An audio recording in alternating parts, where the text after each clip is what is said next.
The courtroom was as tense as it was stuffy.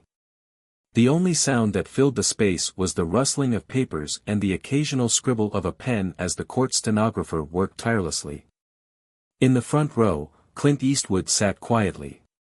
His face was set in a neutral expression, but those who looked closely could see the faint glimmer of something, an edge, a weight, that told a different story than his calm exterior let on. He wasn't a man who looked out of place, at least not for someone in a courtroom. He was dressed in a dark blazer, a simple button-up shirt, and khaki pants. His salt and pepper hair, combed neatly to the side, and the weathered lines on his face hinted at a life lived outside the average world. But Clint Eastwood wasn't anyone's idea of a man you'd typically find in court. The judge, a stout man with balding hair and a snide attitude, scanned the room before his eyes fell on Clint. He gave a dismissive glance and then continued speaking in his authoritative, almost mocking tone. "Mr. Eastwood," the judge said, leaning forward slightly, clearly relishing the moment, "I must say, it's not every day we get someone like you in this courtroom. You look like you've walked off the set of one of those old westerns. Tell me, do you always dress so, casually?" A few chuckles rippled through the courtroom, but Clint didn't react. He simply looked down at the table, his fingers tapping rhythmically, an expression that said everything without words. His posture was relaxed, but there was something about him that didn't quite fit the ordinary man being ridiculed in that moment. The judge's voice grew louder as he continued, unbothered by Clint's silence. "You must realize this is a serious matter, Mr. Eastwood, and not some movie set. This is a court of law.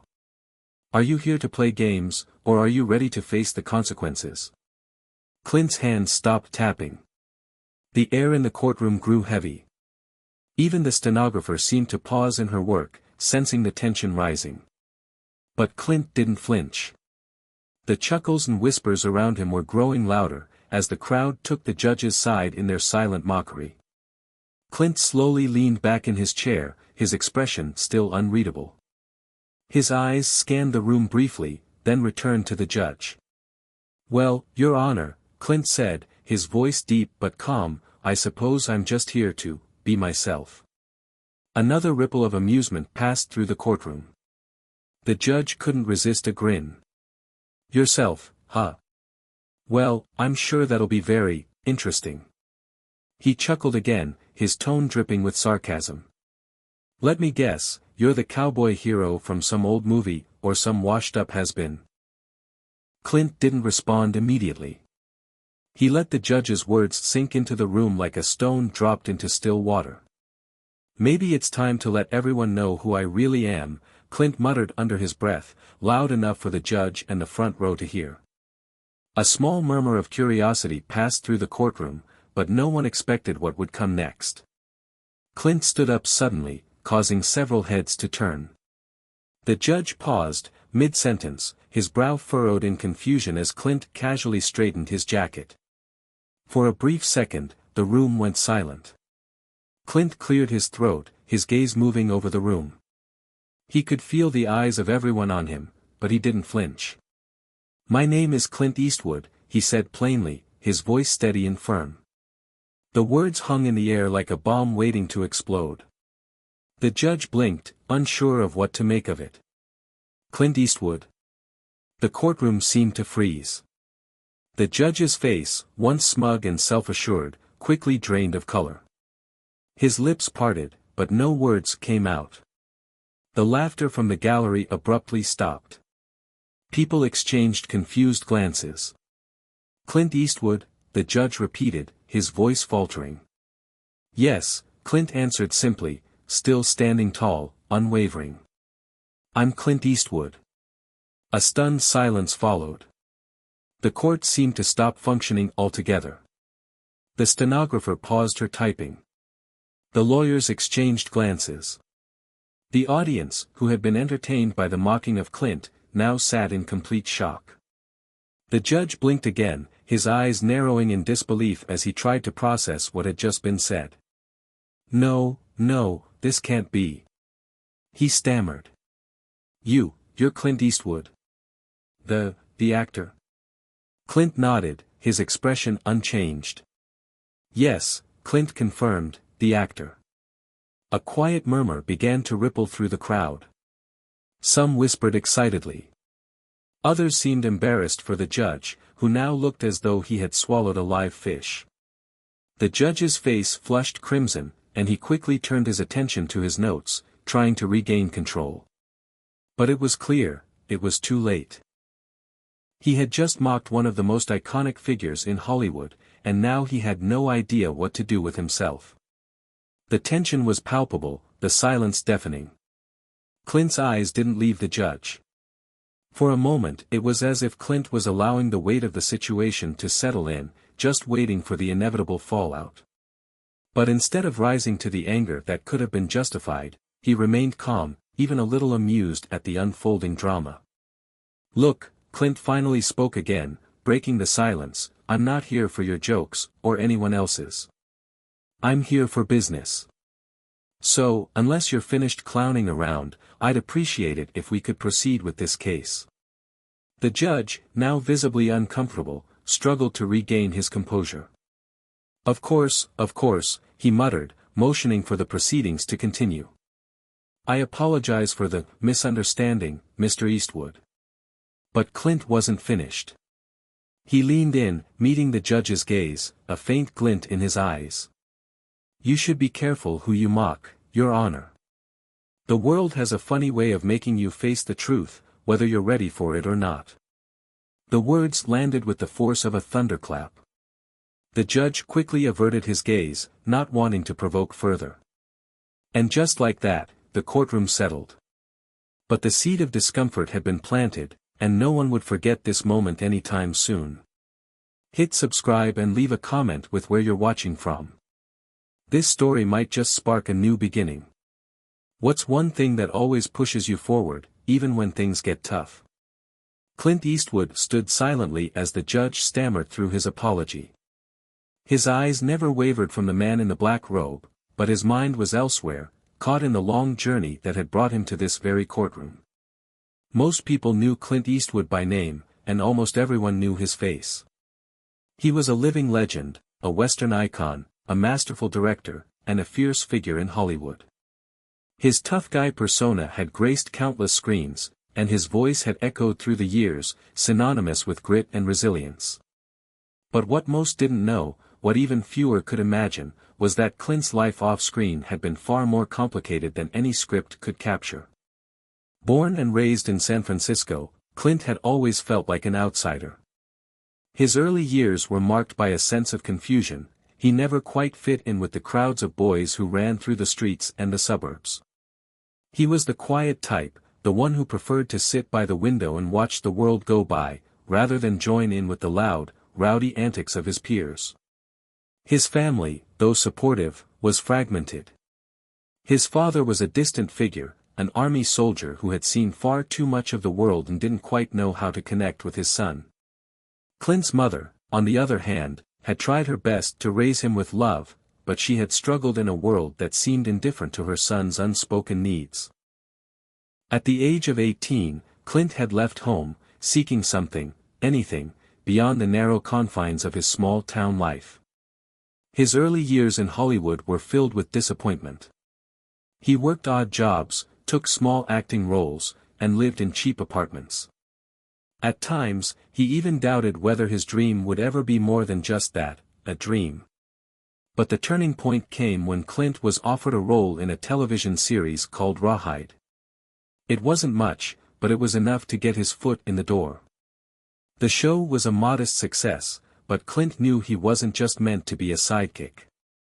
He wasn't just meant to fill the role of another nameless cowboy. He had bigger ambitions, and he was willing to sacrifice everything to reach them. The breakthrough came years later with the iconic spaghetti westerns. Clint's portrayal of the man with no name cemented him as a global superstar. He wasn't just a leading man in Hollywood, he became a symbol of masculinity, stoic resolve, and silent power. Yet, while the world saw him as a hero, Clint still struggled with his own identity. Fame, while rewarding, had a cost. It was a heavy burden that weighed on his shoulders, one that kept him away from any real personal connection, any deep relationship. His marriage to his first wife, Maggie, had ended in divorce, and though he had other relationships, none seemed to fill the void. But Clint was a man of resilience. He poured his energy into directing and producing, something that gave him a greater sense of control. Films like Unforgiven, Mystic River, and Gran Torino were not just successful, they were personal. Clint had become more than just an actor. He was an artist, a creator, and someone who could finally tell the stories he believed needed to be told. But despite his success, Clint never fully embraced the Hollywood lifestyle. He stayed away from the spotlight, avoiding the red carpets and flashy premieres, preferring instead to live in the quieter corners of the world. In fact, Clint had spent the last several years of his life retreating from the public eye. After directing Gran Torino in 2008, he took a step back, focusing on his family, his ranch, and a small but loyal group of friends. Hollywood had given him everything, and yet he couldn't shake the feeling that something was missing. Perhaps it was the peace of anonymity that he craved, or perhaps it was a sense of normalcy, a feeling that the man behind the camera could still live a life outside the glare of the spotlight. Which is why, on that particular day in court, Clint had chosen to appear as just another man, an ordinary person, blending in with the crowd. He had nothing to prove, but for some reason, it felt important to let this new phase of his life begin without the baggage of fame. He wanted to be treated as Clint Eastwood, the person, not Clint Eastwood, the icon. And yet, as he sat there, hearing the judge mock him, something shifted within him. There was a surge of anger, but it wasn't directed at the man in the robe, it was directed at the system. The judgment. The assumption that anyone who had been in the public eye was either beyond reproach or just another has-been.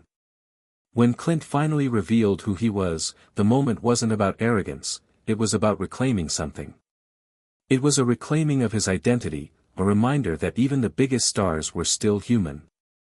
He wasn't the man with no name anymore. He wasn't the rugged cowboy that everyone expected him to be. He was Clint Eastwood, a man who had seen the world, experienced the highs and lows, and had built a life of purpose and solitude. But here, in this courtroom, he had to face something unexpected, the ridicule and ignorance that came from being reduced to just another face in the crowd. He couldn't let that go unchallenged. Not this time. As Clint sat back down, his gaze never left the judge. The apology had been half-hearted, and the judge's unease was palpable. But Clint wasn't there to seek justice for his pride. He was there for something far more important, a resolution to a matter that had brought him into this world of legal complication. The judge cleared his throat, looking down at his notes, fumbling for the right words to proceed. But Clint didn't care anymore. He knew the world saw him as something bigger than life. But here, in this small courtroom, he was just Clint, the man who wasn't afraid to stand up for himself when necessary. "Let's get this over with," Clint muttered under his breath, his patience now running thin. But despite the judge's fumbling attempts to regain control, Clint knew he had made his point. No one would ever again mistake him for someone they could easily push around. The real Clint Eastwood was still standing tall, even in the face of mockery. And this was just the beginning.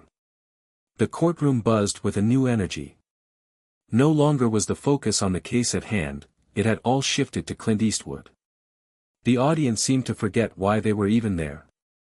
The judge had lost his authority, fumbling over his notes and trying to regain control, but his earlier mockery hung in the air like a shadow. Everyone was watching Clint now, not as a Hollywood icon, but as a man, one who had revealed his true identity, and in doing so, had shaken the very foundation of the courtroom's rigid decorum. Clint was no longer the quiet figure sitting in the back. He was the center of attention. And while many expected him to react in anger or frustration, he remained composed. There was a strength in his stillness, a strength that spoke louder than any words. "Mr. Eastwood," the judge finally muttered, attempting to regain control of the situation. I apologize for the earlier comments. I didn't mean to offend you." He cleared his throat, clearly uncomfortable. "Let's proceed with the case, shall we?" Clint's eyes remained fixed on him, but he didn't speak. He wasn't here for apologies. He had been dragged into this mess by a twist of fate and the need to settle something that had nothing to do with his public image. But as much as he wanted to just get this over with, Clint knew that there was something deeper at play, a reason he'd come here today, beyond his own pride. The courtroom had begun to settle, but Clint's mind was elsewhere, recalling the chain of events that had led him to this very moment. He wasn't the kind of man to get involved in trivial matters, yet here he was, caught in a legal battle that had long since spiraled out of his control. It all started months ago, when Clint had received a call from an old friend, a man he trusted, someone he had known for decades. The conversation had been brief, the kind of call that started innocently enough. "Clint, I need your help," the voice had said, urgent but calm. "I can't get into the details, but it's important. You're the only one who can help me now." The details didn't matter at the time. Clint had learned over the years to trust his instincts, and this time, they told him to say yes. The case had seemed straightforward at first. A legal dispute involving a family business that Clint had no personal stake in, other than his ties to the people involved. But as he got deeper into the situation, Clint realized that there was more to this case than met the eye. What had initially seemed like a simple business matter began to unravel into something far more dangerous, something that threatened not only the people Clint cared about, but his own reputation. The lawsuit that had brought him into the courtroom was the result of a betrayal. His old friend, who had reached out to him for help, had been accused of financial misconduct, a charge that carried serious legal consequences. But Clint wasn't just going to sit back and let this happen.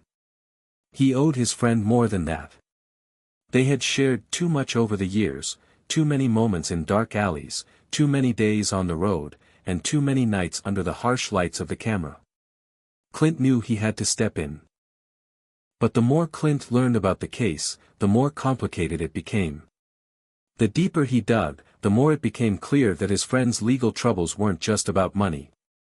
Someone was out to destroy him. Someone who had been lying in the shadows, pulling strings, orchestrating events that would bring everything he had worked for crumbling down.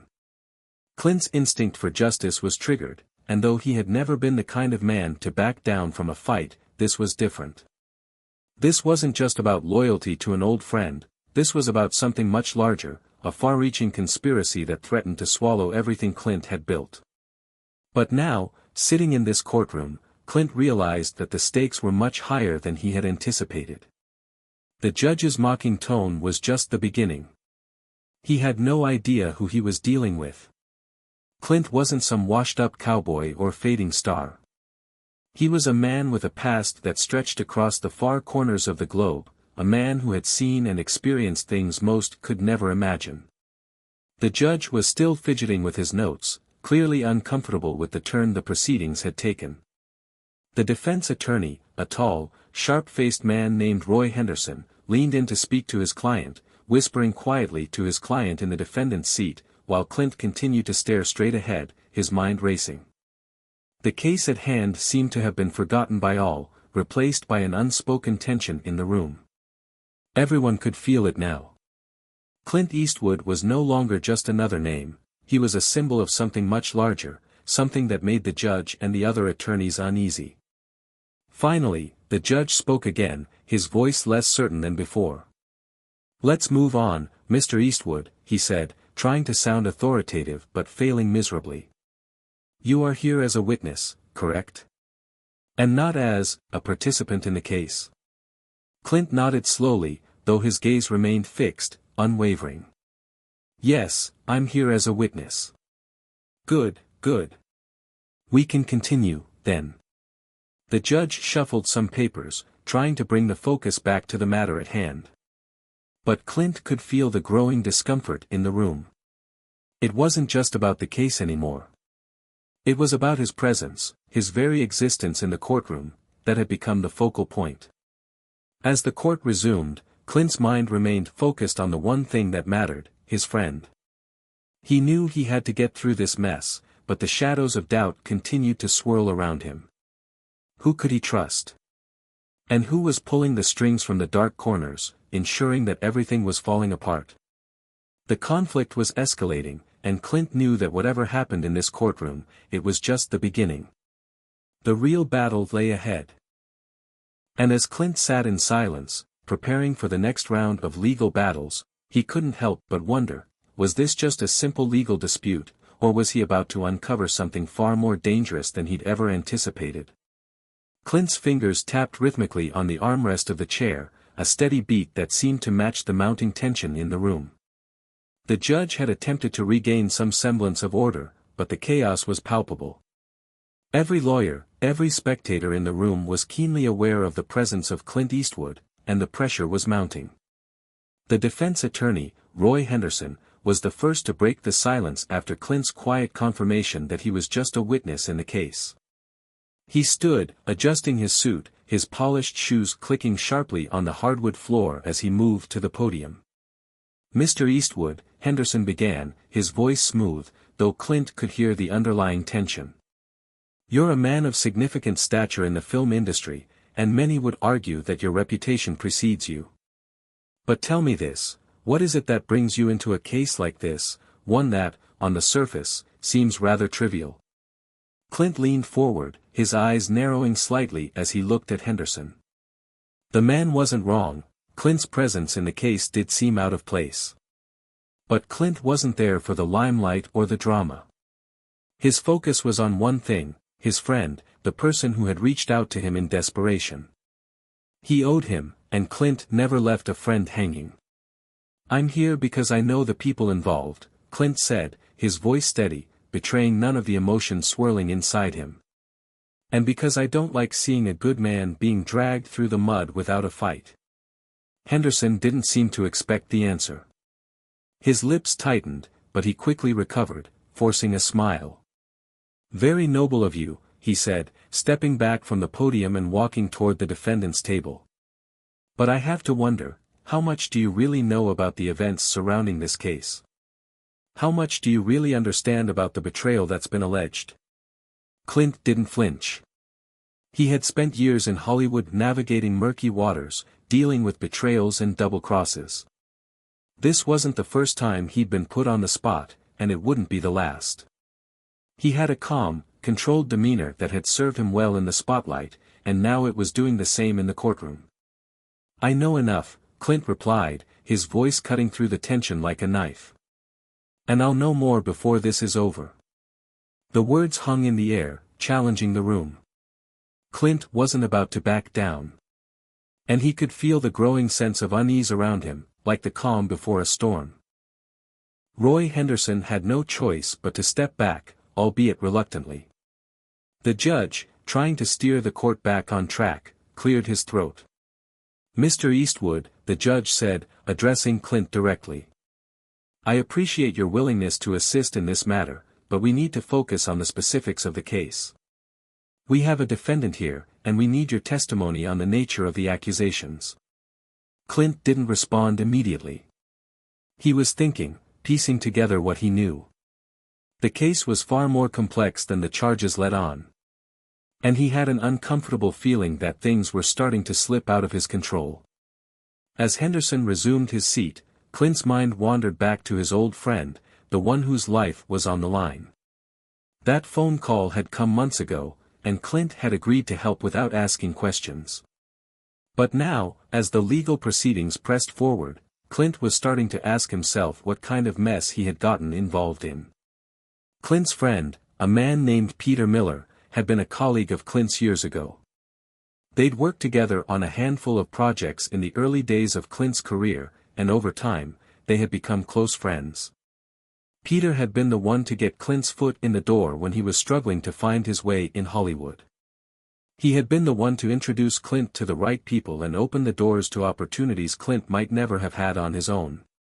But Peter had fallen on hard times.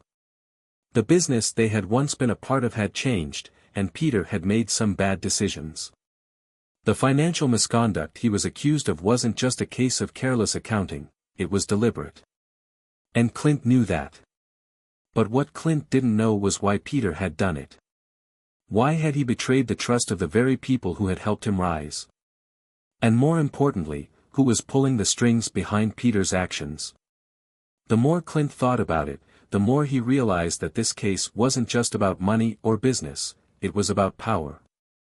And in the world of Hollywood, power was everything. The courtroom had quieted again, and Clint realized the defense attorney had been speaking, though his words barely registered.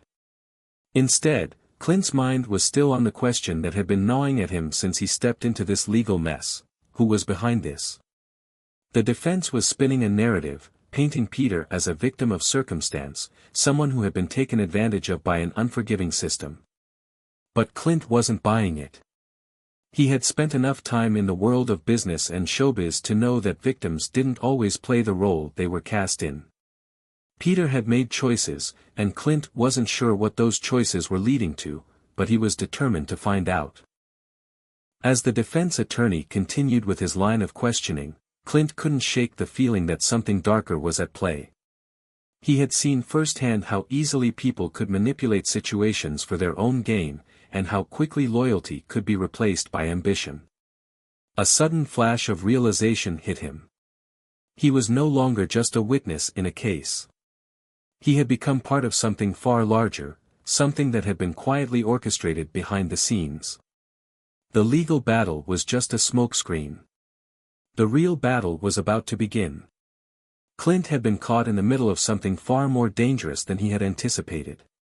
His old friend, Peter, had been dragged into this, and Clint had followed him, not knowing the depths of the abyss they were headed toward. But now, Clint knew one thing for sure: he wasn't going to let this go. Not now, not ever. As he looked up, his eyes met the defense attorney's once again. There was no fear in Clint's gaze, only the steely resolve that had been with him throughout his entire life. This was more than just a legal case. It was a fight for justice, for truth. And Clint wasn't about to let anyone walk away unscathed. "Let's get to the truth," Clint muttered under his breath, just loud enough for those around him to hear. The storm was about to break. The courtroom had become a pressure cooker, its walls thick with tension, its air heavy with anticipation. Clint could feel every eye in the room upon him, but his focus had narrowed to one thing: the truth. Everything in him screamed to take control, to dig deeper into the shadows and pull the strings that had been hidden in plain sight. He wasn't just a witness anymore, he had become a player in a game far more dangerous than he ever could have anticipated. The defense attorney had been relentless in his questioning, attempting to paint Clint as a figurehead with no real understanding of the case. But Clint wasn't some puppet on strings, nor was he the man that people saw in movies. He had seen too much, lived too long, to be fooled by a simple narrative.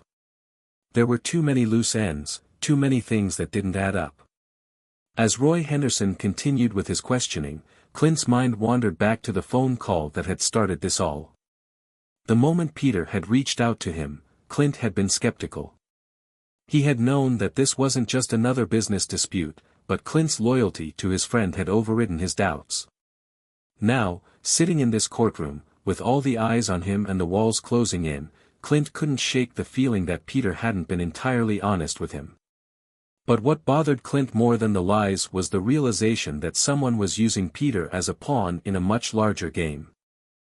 Clint's fingers tightened into a fist as he remembered the cryptic words Peter had said over the phone, words that Clint hadn't understood at the time: "They're coming for me, Clint. And it's not just about the money anymore. There's more at stake than you think." The weight of those words hung heavy in Clint's chest now.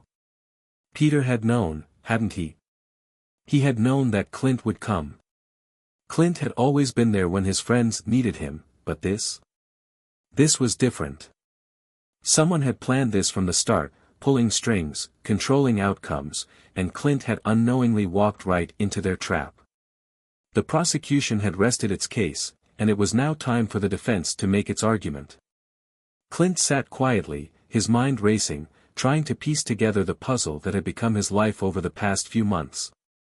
The courtroom had fallen silent, the anticipation of the next phase of the trial hanging over everyone like a thick fog.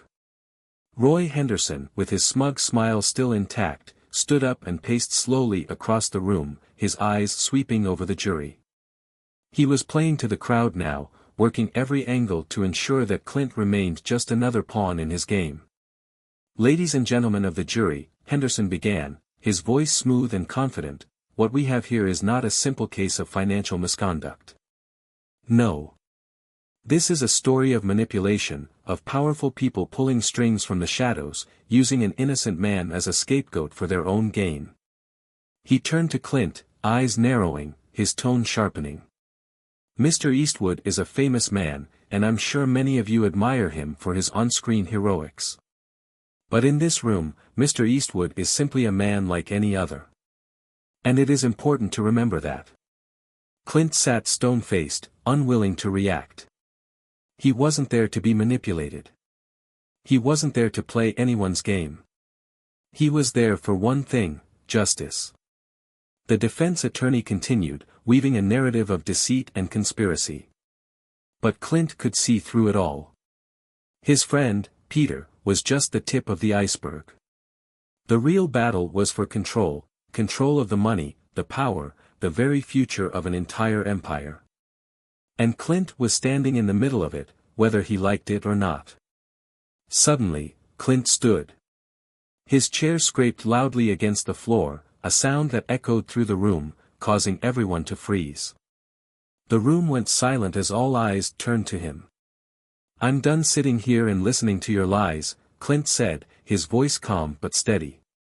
There was no hint of anger, just a cold determination that rippled through every word. "You think I don't know what's really going on here? That I don't see through your little game?" The defense attorney flinched, but Clint wasn't finished. His eyes burned with intensity as he addressed the courtroom. "This isn't just about Peter. It never was. This is about power. This is about control. And this," he paused, his voice thick with emotion, "this is about something much bigger than any of us." The weight of his words hit the room like a thunderclap. The courtroom had gone still, no one daring to speak, not even the judge. Clint's words had pierced through the charade, and for the first time, everyone in the room could feel the raw truth of the situation. Clint continued, his voice unwavering, "Peter made mistakes, yes. But he's not the villain here. The real villain is the one pulling the strings behind the scenes. And if you want to know the truth, if you want to see the man responsible, look no further than the people you trust the most." The defense attorney was speechless. Clint had just turned the tables, and the courtroom was on edge, waiting for the fallout. But before anyone could respond, a figure in the back of the room stood. The judge, now looking like a man who had lost control of his own courtroom, cleared his throat, trying to regain some semblance of authority. "Mr. Eastwood," the judge said, his voice faltering, "this is not your case to solve. You are a witness, not the prosecutor. Please." But Clint wasn't listening. His gaze remained locked on the defense attorney. "You want to accuse Peter of being a scapegoat? Then explain why, every time he tries to make a stand, there's a new obstacle placed in his way. Explain why someone always seems to be one step ahead of him, pulling the strings." The room was thick with silence. The tension had reached its peak, and Clint's words hung in the air like a heavy fog. The truth, the real truth, was beginning to slip into view. The case was no longer just about Peter's financial indiscretions. It was about a power struggle that stretched far beyond the courtroom, one that Clint was determined to expose. "I'm not here for your games," Clint said, his voice quieter now, but still firm. "I'm here to make sure the truth comes to light. And I'll do whatever it takes to see it through." In that moment, Clint Eastwood wasn't just an actor, a Hollywood legend. He was a man on a mission, one who had seen the dark underbelly of power and was willing to risk everything to bring it into the light. The courtroom was at a breaking point, and no one knew how it would all end. But Clint was certain of one thing: this was just the beginning.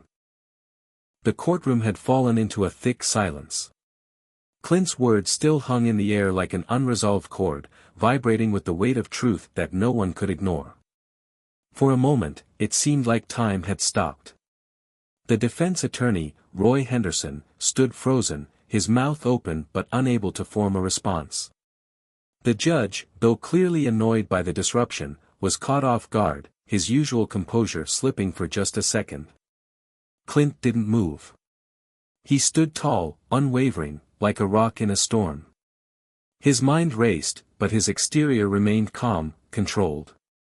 He had just thrown the first stone into a pond, and now, ripples of doubt were spreading, shaking the very foundation of the case. It didn't take long for the murmur of whispers to spread across the room. The jury, who had been watching with intent but passive eyes, now seemed to sit up straighter, their attention fully captured by Clint's bold declaration.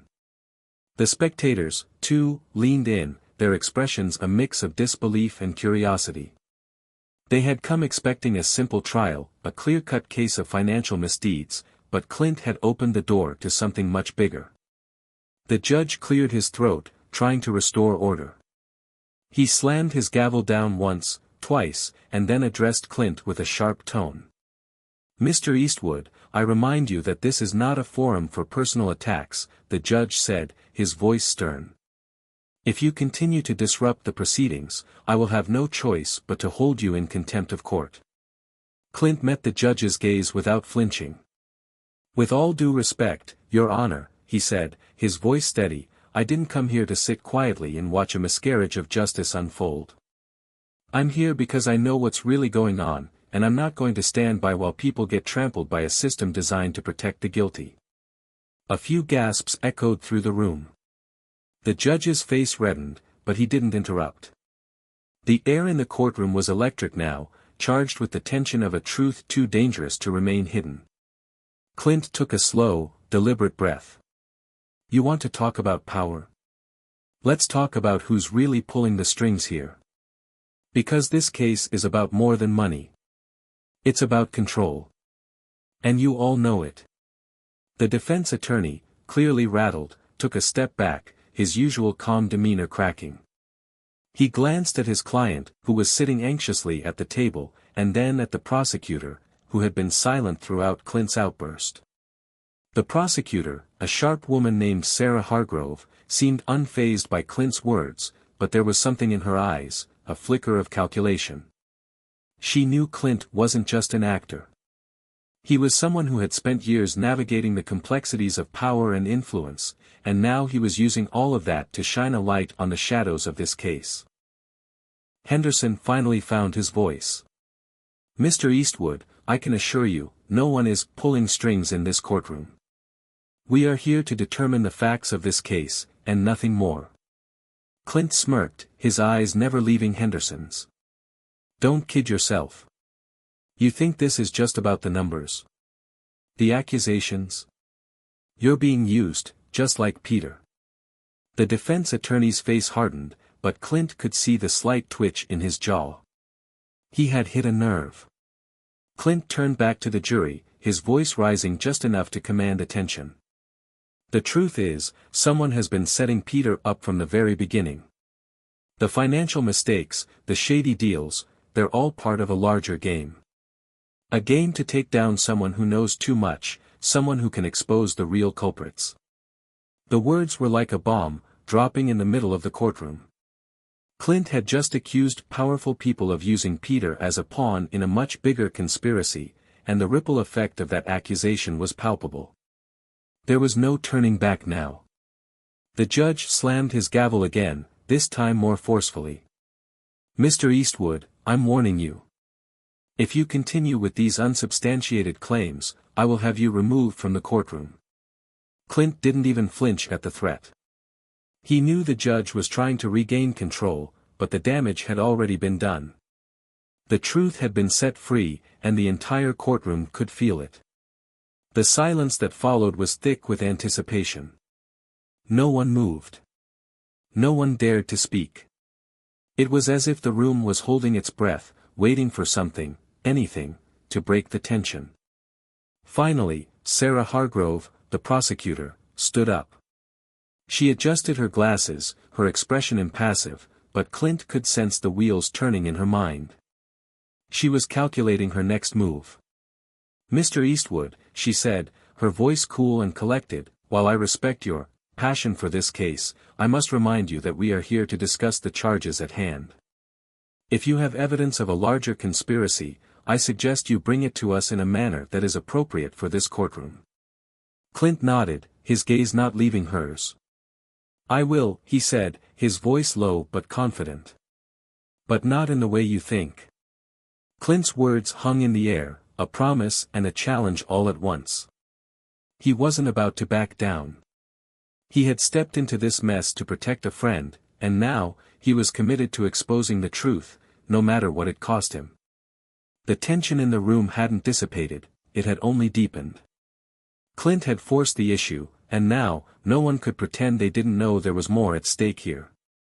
The case was no longer about Peter's actions. It was about a conspiracy that threatened to unravel everything, and Clint was determined to see it through to the end. Clint sat back down, his gaze never leaving the prosecutor or the defense attorney. He could feel the weight of everyone's eyes on him, but it didn't matter.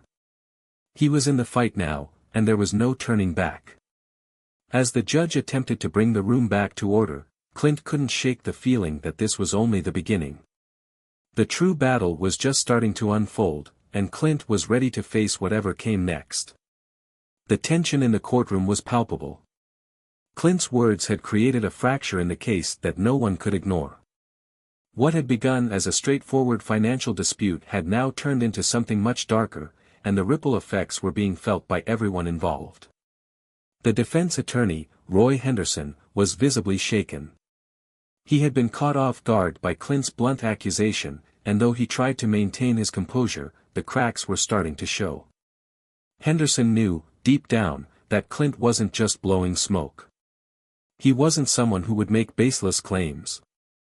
Clint was a man of action, and when he spoke, people listened. Sarah Hargrove, the prosecutor, hadn't said much since Clint's outburst. But Clint could feel her eyes on him, calculating, weighing his every word. He wasn't sure if she was on his side or against him, but something about her cold, calculating gaze made him uneasy. She was playing a game of her own, one where every move had consequences. And Clint had just made his move. The judge, still reeling from the disruption, cleared his throat and tried to regain control of the courtroom. "Mr. Eastwood," he began, his voice strained, "I've given you enough leeway. You've made your point, but I need you to stick to the facts from now on." Clint nodded, his expression unwavering. "I will," he said, though he knew that the truth wasn't something that could be easily boxed into facts.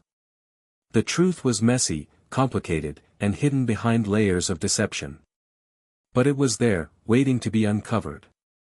As the judge motioned for the proceedings to continue, Clint leaned back in his seat, his mind racing. He had just dropped a bombshell in front of the court, but it was only the beginning. The more he thought about it, the more certain he became that Peter wasn't the only target in this game. Whoever was behind this had been playing the long game, setting things in motion years ago. Clint's thoughts drifted back to the cryptic phone call from Peter. "There's more at stake than you think, Clint," Peter had said. It hadn't made sense at the time, but now, Clint could feel the weight of those words bearing down on him. This wasn't just about money or a few bad business deals. No, this was about power, about control over something much bigger. The only question now was, who was pulling the strings? Clint's gaze shifted toward the other side of the courtroom. His eyes locked onto the figure of Michael Crow, a well-dressed man in his mid-40s who had been sitting quietly in the back row, observing the proceedings with a keen interest. Crow was one of the wealthiest men in the state and had been a business partner to Peter in the past. But there was something about Crow that didn't sit right with Clint. He was too composed, too perfect. A man like Crow never left things to chance.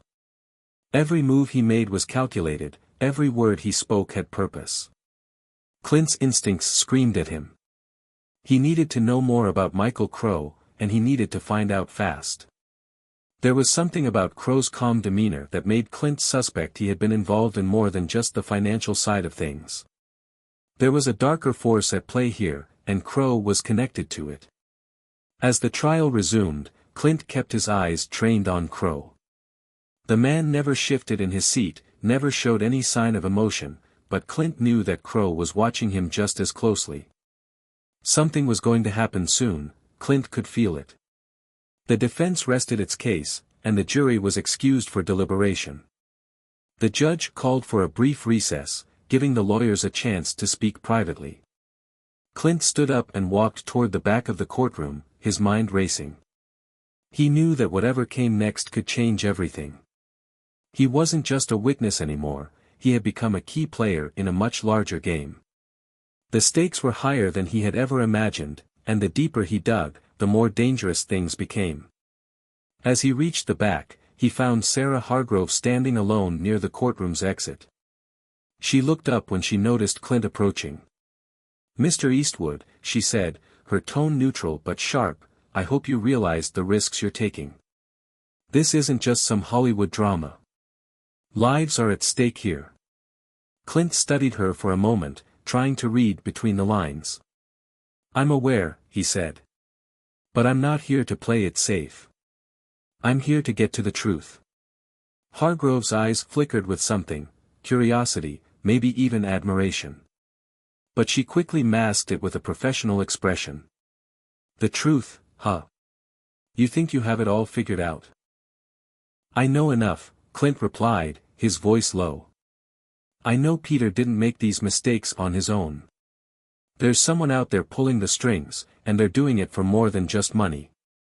Hargrove tilted her head, her gaze narrowing slightly.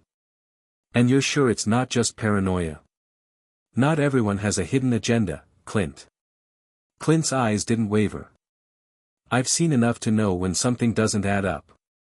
And Peter's case, this whole trial, it's just the tip of the iceberg." Sarah paused, then gave a small, almost imperceptible nod. "All right, Mr. Eastwood," she said. "You're playing a dangerous game, but I'll say this, you're not wrong. There's more going on here than meets the eye. But if you want my help, you're going to have to trust me. And that means we'll need to play this carefully." Clint's heart quickened at her words. It was clear now that Hargrove knew something that Clint didn't yet understand. She wasn't an ally, but she was offering him a chance to dig deeper. And for the first time since the trial had begun, Clint felt like he might have an ally in this battle. "I'll trust you," Clint said, his voice firm. "But this goes beyond just winning this case. We need to take down whoever's behind it all." Sarah's lips tightened into a thin line. "Agreed. But we have to be smart. Whoever we're up against, they're not going to give up easily." Clint nodded. "I know. But that's why I'm here." With that, he turned away, his mind now set on one thing, getting to the bottom of the conspiracy that was pulling everyone into its web. There was no turning back now. Clint had entered a world where nothing was what it seemed, and he was determined to uncover the truth, no matter the cost. The following morning was a gray one, the kind of day that matched Clint's mood as he walked back into the courthouse. The previous day had been a whirlwind, filled with unexpected turns and shocking revelations. Clint could still feel the weight of what had happened in the courtroom, the tension, the uncertainty, and the feeling that they were on the verge of something much bigger than any of them could have imagined. But today, he had a plan. Clint had been up late last night, reviewing every piece of evidence he had on the case, scouring through documents, interviews, and testimonies. He had learned something crucial, something that could change everything. Peter, the man whose fate had started this entire legal battle, had been involved in a series of transactions with Michael Crow, the wealthy businessman who Clint had suspected from the beginning. But it wasn't just business deals. There was something more. Hidden behind these transactions was a series of coded messages, a trail that seemed to lead nowhere on the surface but connected dots Clint wasn't sure existed. Clint had reached out to an old friend, someone he knew from his days in law enforcement, Detective Rebecca Torres. She was known for her ability to crack even the most complicated cases, and Clint knew she would be able to make sense of the puzzle pieces that didn't seem to fit. He'd given her the documents late last night, and she had promised to look into them first thing this morning. As Clint entered the courthouse, he caught a glimpse of Sarah Hargrove, the prosecutor, standing near the front steps. She was speaking to someone Clint didn't recognize, a man with slicked back hair and a suit that screamed power. Clint knew better than to assume anything without proof, but something about the man's presence gave Clint a sinking feeling. He didn't trust him. Hargrove noticed Clint approaching and gave him a small nod, signaling him to wait. The man she was speaking to excused himself and walked away, disappearing into the crowd. "Mr. Eastwood," Hargrove said with a cool smile. "I take it you didn't get any sleep last night?" Clint raised an eyebrow. "You could say that. I was up doing a little digging of my own." She crossed her arms, a look of curiosity on her face. "And what did you find?" "I think I might have found the missing piece to this puzzle," Clint replied, his voice low. "But it's not enough to go on just yet. I need more information." Hargrove studied him for a moment. "So, you're still going down this rabbit hole, even after everything that's happened? I thought you were here to help your friend. Now it seems like you're going after something bigger." Clint didn't flinch. "I'm going after the truth. If that happens to be bigger than what we thought, then so be it." Hargrove's eyes narrowed. "Just be careful, Clint. This isn't a movie. You're playing with fire." Clint gave her a small, tight smile. "I've been playing with fire my entire life." Before Hargrove could respond, Clint's phone buzzed. He glanced at the screen, and his heart skipped a beat. It was a message from Rebecca. "Rebecca Torres, I found something. Meet me at the diner on 5th and Main. It's urgent." Clint's pulse quickened. He glanced at Hargrove, who was still watching him with a mixture of skepticism and concern. "I have to go," Clint said, his voice more serious than ever. "I'll keep you updated." Without waiting for a response, Clint turned and walked briskly toward his car. The message from Rebecca had made it clear, there was something more. Something that could change the entire direction of the case. The diner on 5th and Main was an old, greasy spoon that Clint had frequented over the years. It wasn't much to look at, but it had a quiet charm. Rebecca was already seated at a booth in the back, her usual no-nonsense demeanor intact. She was scanning the documents Clint had given her, her brow furrowed in concentration. Clint slid into the seat across from her and leaned in. "What did you find?" Rebecca didn't look up from the papers. "It's worse than we thought. This isn't just about Peter. These transactions, these business deals, they're tied to a much larger network. I've been cross-referencing the names, and they all lead back to one place." Clint's curiosity piqued. "Where?" "Crow Industries," Rebecca said, her voice steady but filled with a sense of urgency. "The same company Michael Crow runs. But it's not just about his company. He's involved in a series of offshore accounts, shell companies, and money laundering operations that go back years. This isn't a simple embezzlement case, Clint. This is organized crime, at the highest level."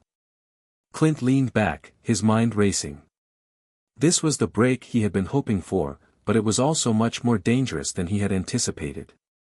The conspiracy was far-reaching, and Michael Crow was at its center. But the deeper Clint dug, the more perilous things became. He could feel the walls closing in. "Is Peter's name on any of these transactions?" Clint asked, his voice tense. Rebecca nodded. "He's connected, but not in the way you think. Peter was a middleman, a pawn. He didn't know what he was really getting involved in. Crow used him to funnel money through his company, but Peter wasn't aware of the full extent of it. The more I look into this, the more it becomes clear that someone was pulling the strings all along. And it wasn't just Crow." Clint's heart pounded in his chest. Who else is involved? Rebecca's eyes darkened. I don't know yet, but I'm digging deeper. Whoever it is, they've gone to great lengths to cover their tracks. But we'll find them. I promise you that. Clint nodded, his determination hardening. Keep me updated. And be careful.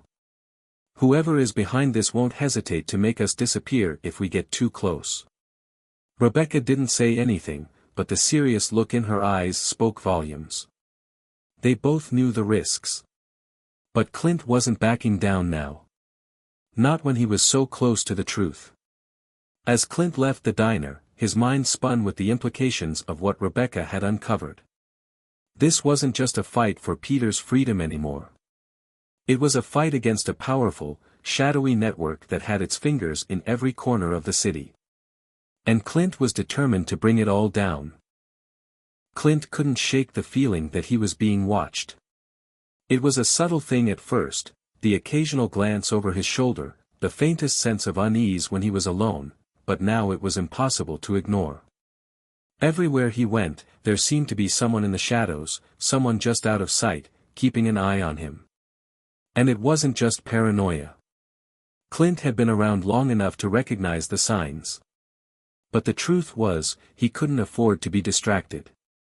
Not now. After his meeting with Rebecca, Clint had gone back to his apartment and dug deeper into the case. He'd started cross-referencing names from the offshore accounts Rebecca had found, and the results were even more chilling than he'd expected. Every lead seemed to point back to Crow Industries. But Crow wasn't the only one pulling strings. There was another figure, a shadowy figure who seemed to be at the heart of it all, a man by the name of Victor Blackwell. Clint had heard rumors about Blackwell in his past life. He was a name that floated in the underworld, a man who controlled everything from corrupt politicians to underground crime syndicates. If Blackwell was involved in this conspiracy, things were much more dangerous than Clint had ever imagined. The problem was, Clint didn't know how to get to him. Blackwell was elusive, untouchable, and surrounded by an army of loyal enforcers. No one had ever been able to pin anything on him, not because he wasn't guilty, but because he was so skilled at covering his tracks. He was a ghost in the system, and Clint was beginning to realize that he was about to walk right into Blackwell's web. Clint was jolted from his thoughts by the ringing of his phone. It was Rebecca. Clint, you need to meet me. It's urgent. Her voice was low, barely above a whisper, as if she was afraid someone might overhear. Clint's pulse quickened. What's going on? I found something, Rebecca said. Something big. But I don't want to talk over the phone. Meet me at the old warehouse by 7th and Pine in an hour. And Clint, be careful. This is bigger than we thought. Clint knew the warehouse she was referring to. It was an abandoned building on the edge of town, far from the prying eyes of the public. No one ever went there, making it the perfect place for a secret meeting.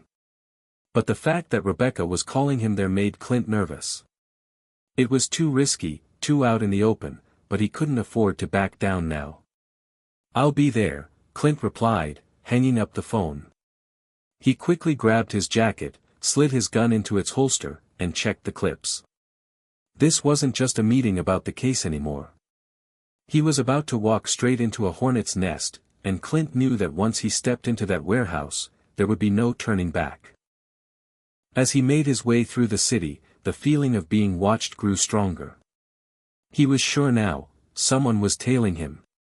The quiet hum of a car engine behind him was constant, always there, never letting him out of their sight. But Clint wasn't going to stop. He wasn't going to run. He'd lived through worse, and he wasn't going to let fear dictate his actions now. When he arrived at the warehouse, he parked his car a few blocks away and approached on foot, moving carefully, scanning every shadow.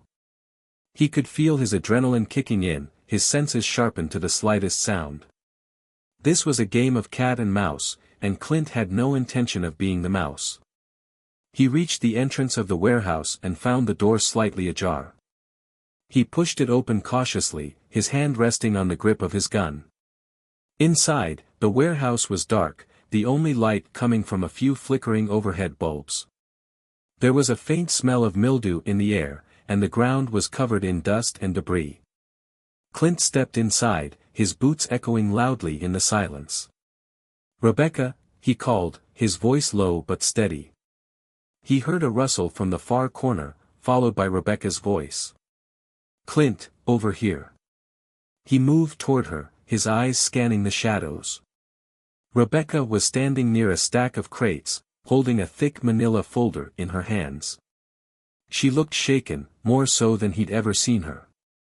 But her eyes were focused, determined. "I don't like this," she said, her voice tight. "I didn't want to meet here, but I didn't have a choice. Someone's been watching me too. I think we've crossed a line they weren't expecting us to." Clint nodded, his jaw tightening. "We need to move fast, then." "What did you find?" Rebecca handed him the folder. Clint flipped it open, his eyes scanning the contents. Inside were copies of emails, financial statements, and pictures, each one linking Victor Blackwell to Michael Crow and a network of corrupt politicians, business leaders, and law enforcement officers. But there was something else. A list of names. High-profile names. People Clint knew. People he trusted. "These names, they're all connected to Blackwell," Clint muttered, his mind racing. "They're not just business people. They're part of his operation." Rebecca nodded grimly. "Exactly. And these pictures, some of them were taken recently. It looks like Blackwell's been building his network in the open, and we've been too focused on Crow to see it. These people are all in on it. And they'll do anything to keep their secrets safe." Clint felt a chill run down his spine. How far does this go? How deep does this rabbit hole go? "I don't know yet," Rebecca admitted, her voice heavy with uncertainty. "But what I do know is that we're on the edge of something huge. And the closer we get to the truth, the more dangerous it's going to get." Clint closed the folder with a snap. "We need to get this to the right people. We need to expose them before they can cover their tracks." But as he spoke, a sound echoed from the far side of the warehouse, a soft creak, followed by the unmistakable sound of footsteps. Someone was here. Clint's instincts kicked in. He grabbed Rebecca's arm, pulling her toward a nearby stack of crates. "Move," he hissed. They ducked behind the crates just as a figure appeared in the doorway. Clint's hand hovered over his gun, ready to react, but he waited. This wasn't just a random meeting, it was a trap. The footsteps grew louder, each step echoing through the dark, empty warehouse like a countdown. Clint's heart thudded in his chest as he gripped Rebecca's arm tighter, pulling her deeper into the shadows. They had to move, and fast. "Stay low," Clint whispered, his voice barely audible. "We don't know who it is, but we can't afford to get caught." Rebecca nodded, her face pale but determined. She was no stranger to danger, but the situation had escalated quickly. They had uncovered something huge, something that could take down half the city's elite, and now someone was coming for them. Clint had suspected it would come to this, but he'd never imagined it would happen so soon. The figure in the doorway stopped, pausing for a long moment, as if listening for any movement. Clint held his breath, his eyes narrowing. The figure was tall, cloaked in a long coat, and had the kind of presence that made the hair on the back of Clint's neck stand on end. This wasn't just some hired muscle. This person was dangerous, someone with authority. "Did you hear that?" the figure called, his voice low and gravelly. Clint's stomach dropped. Whoever this was, they weren't alone. There was a soft shuffle of feet, followed by the sound of another voice, this one clearer, more distinct. "We're certain they came here," the second voice said, a hint of impatience in the words. "They're probably hiding somewhere. We'll search the place. Make sure no one leaves." Clint's pulse raced. There were at least 2 of them, and they were closing in. They couldn't stay here. "Rebecca, listen to me," Clint murmured, his mind spinning with options. I'll distract them. You make a run for it. Get to my car. I'll meet you there. Rebecca's eyes widened in protest. No. I'm not leaving you. Clint gave her a stern look.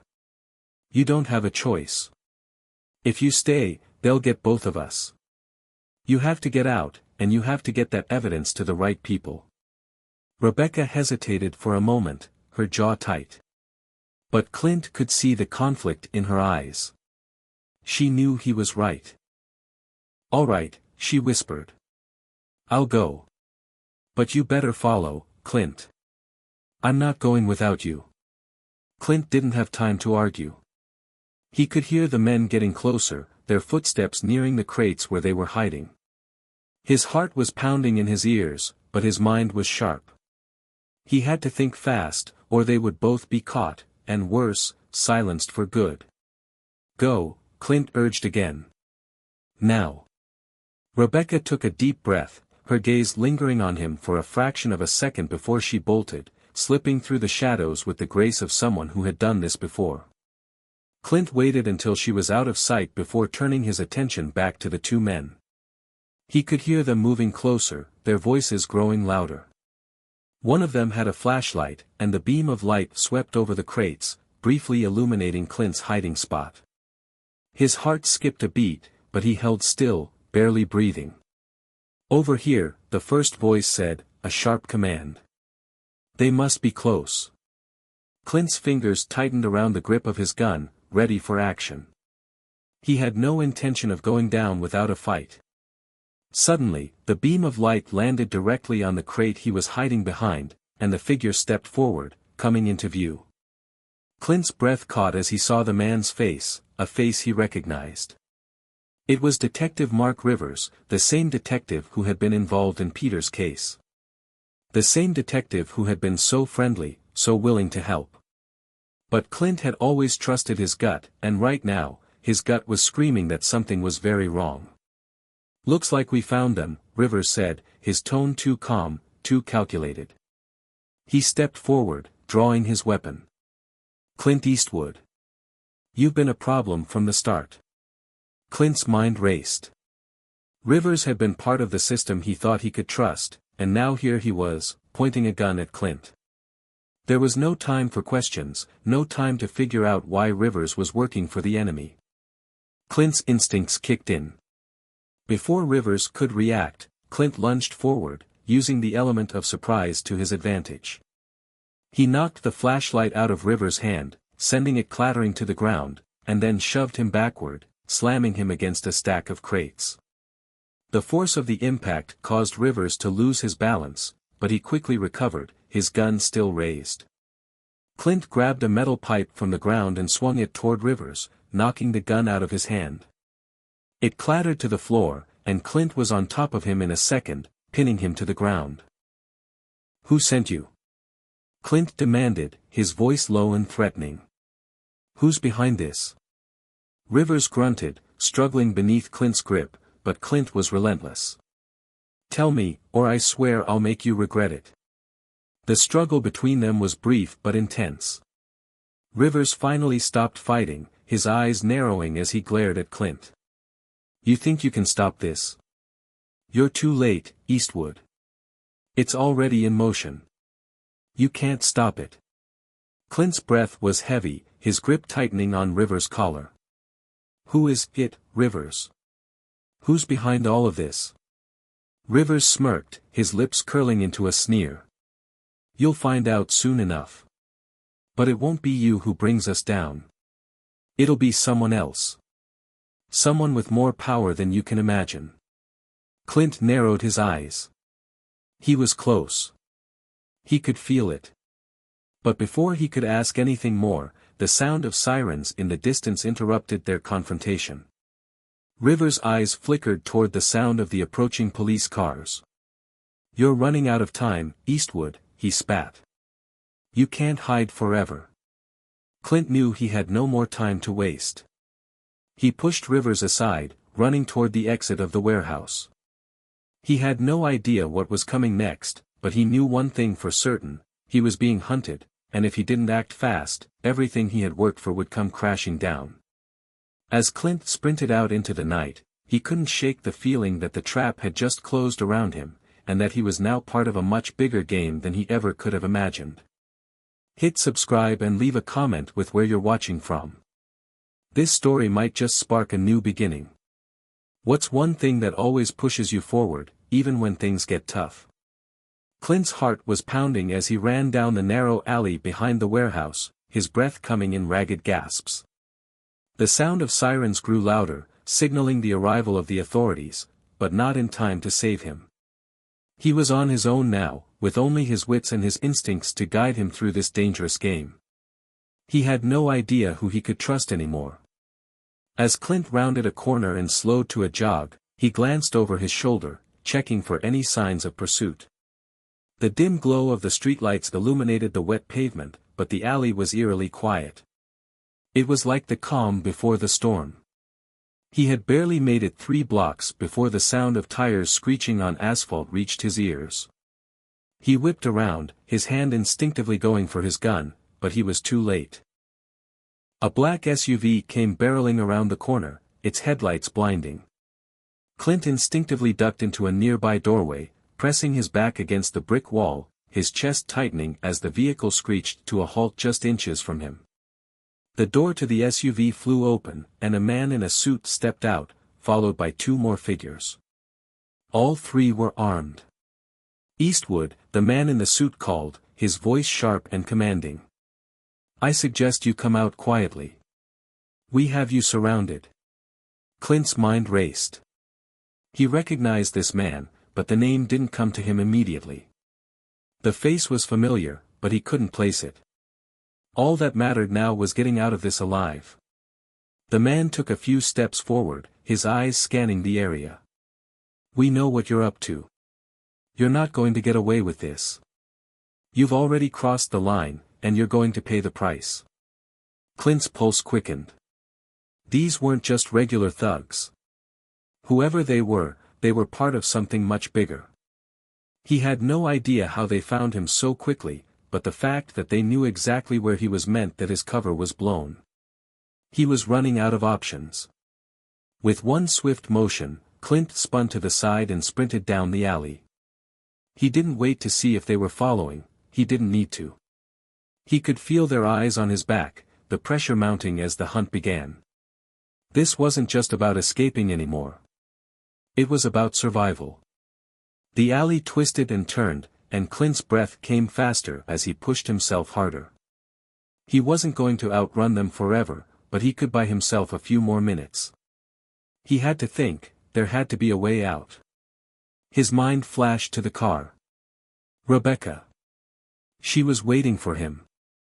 But he couldn't go back to the car now. They'd be expecting him there. They'd be waiting. The sound of footsteps behind him grew louder, and Clint glanced over his shoulder. The men were close, much closer than he'd anticipated. He needed to shake them. Turning sharply, Clint ducked into a narrow side street, weaving between parked cars. He reached into his jacket pocket and pulled out his phone, dialing Rebecca's number. He could barely hear the ringing over the pounding in his ears, but it was no use. She didn't pick up. "Come on, Rebecca," Clint muttered under his breath, frustration rising in his chest. He had no choice but to leave her out of this for now. He needed to figure out his next move, and fast. Suddenly, a loud bang echoed through the street, followed by the unmistakable sound of a gunshot. Clint froze, his body going tense. The bullet had whizzed by him, missing him by mere inches. But it was a warning, one that told him his pursuers weren't playing around. He had no intention of becoming their target. Clint ducked behind a dumpster, his eyes darting around for an escape route. The street was narrow, and there were only a few places to hide. He couldn't outrun them anymore. He had to outsmart them. He waited, crouched low, listening carefully. The men were closing in, their footsteps deliberate as they scanned the street. Clint's heart pounded in his chest, but he didn't move. He couldn't. Not yet. The man in the suit spoke again, his voice cold and calculated. "You think you can hide, Eastwood? You're not going to escape. We have orders to bring you in, and we will." Clint's mind was working overtime. He had to create a diversion, something that would throw them off his trail, even for just a few minutes. But what? He needed a plan, something quick. Then it hit him. The old fire escape. Clint could hear the clatter of footsteps drawing nearer, but he kept his body still, his eyes trained on the rusty metal ladder that led to the rooftop of the building. If he could make it up there, he could lose them in the maze of rooftops and alleyways. It was risky, but it was his only shot. Without a moment's hesitation, Clint moved. He dashed for the fire escape, his feet pounding the pavement as he reached the base of the metal structure. His hands gripped the cold rungs of the ladder, and he began climbing, faster than he'd ever climbed before. The sound of heavy boots hitting the ground behind him urged him onward. He could almost hear them shouting now, but Clint didn't look back. He couldn't afford to waste time. With one final push, Clint reached the top of the building and pulled himself over the edge. His chest heaved as he crouched low, his eyes scanning the rooftops ahead. He could hear the men shouting, but they hadn't seen where he went. For a moment, Clint allowed himself to breathe, to gather his thoughts. He was safe, for now. But he knew this wasn't over. They wouldn't stop until they had him. He had to keep moving. There was too much at stake. Too many people in danger. The deeper he dug into the conspiracy, the more he realized how far-reaching it was, how much was on the line. If he failed now, it wouldn't just be his life on the line, it would be everyone else's, too. Clint took one last glance over his shoulder and began to run across the rooftop, disappearing into the night. He didn't know what awaited him, but he wasn't about to stop fighting. Clint's feet hit the ground with a thud as he leapt from the last step of the fire escape, rolling into the shadows to avoid detection. The rooftops had been his sanctuary for a while, but the relentless pursuit had pushed him back into the depths of the city. His breath came in ragged gasps, and his muscles screamed for rest, but there was no time for that. Not yet. His mind was racing, mapping out the next few steps, calculating the odds of survival. With each passing second, the walls seemed to close in on him, the pressure mounting. They were coming for him, and soon, the streets wouldn't be enough to protect him. Clint's phone buzzed in his pocket, jolting him from his thoughts. He pulled it out quickly, hoping it was Rebecca. It wasn't. The message was from an unknown number, but the brief text made his blood run cold. "We know what you found. Don't think you can run." Clint felt a knot tighten in his stomach. Whoever had sent that message was watching him, and they were getting closer. His mind raced as he thought back to everything he had uncovered so far. The connections, the power players, the cover-ups, it was all part of something much bigger than he could have imagined. But who was behind it? And what was the endgame? His first instinct was to contact Rebecca, to warn her. She had to be safe, and he needed her help. But the more he thought about it, the more he realized that contacting her was dangerous. They might already have her under surveillance, too. Clint couldn't risk dragging her into this mess any further. Instead, Clint needed to find answers. He needed to track down the key players in this web of deception, those who were pulling the strings from behind the scenes. And he needed to do it without getting caught. He pushed the thought of Rebecca out of his mind for the moment. His survival depended on staying one step ahead. Clint slipped into a narrow alley, pulling his jacket tighter against his body. He didn't have a clear plan, but he had learned over the years that improvisation was often the best strategy. It was the only thing keeping him alive at this point. As he navigated through the dark streets, Clint's thoughts returned to the evidence, the documents, the photographs, the phone records. They had been sitting in the trunk of his car, waiting for him to make a move. But now, the car was compromised. They had tracked him down too easily before. The next time he used it, they'd be ready.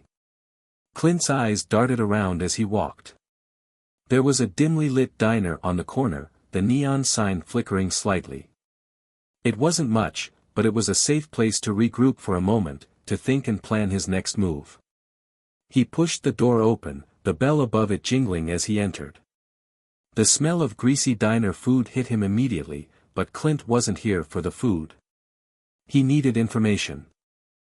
The diner was mostly empty, except for an old man in the corner booth and a waitress behind the counter, who gave him a cursory glance before returning to her work. Clint slid into a seat near the back, keeping his head down and scanning the room, trying to figure out his next move. A moment later, the waitress approached, a small pad in hand. "Can I get you something?" she asked, her voice flat but polite. Clint's gaze shifted to the small TV mounted on the wall above the counter. The local news was on, and the top story made his blood run cold. The reporter was speaking about a manhunt in progress for an unnamed fugitive. Clint's face was blurred on the screen, but it was obvious they were talking about him.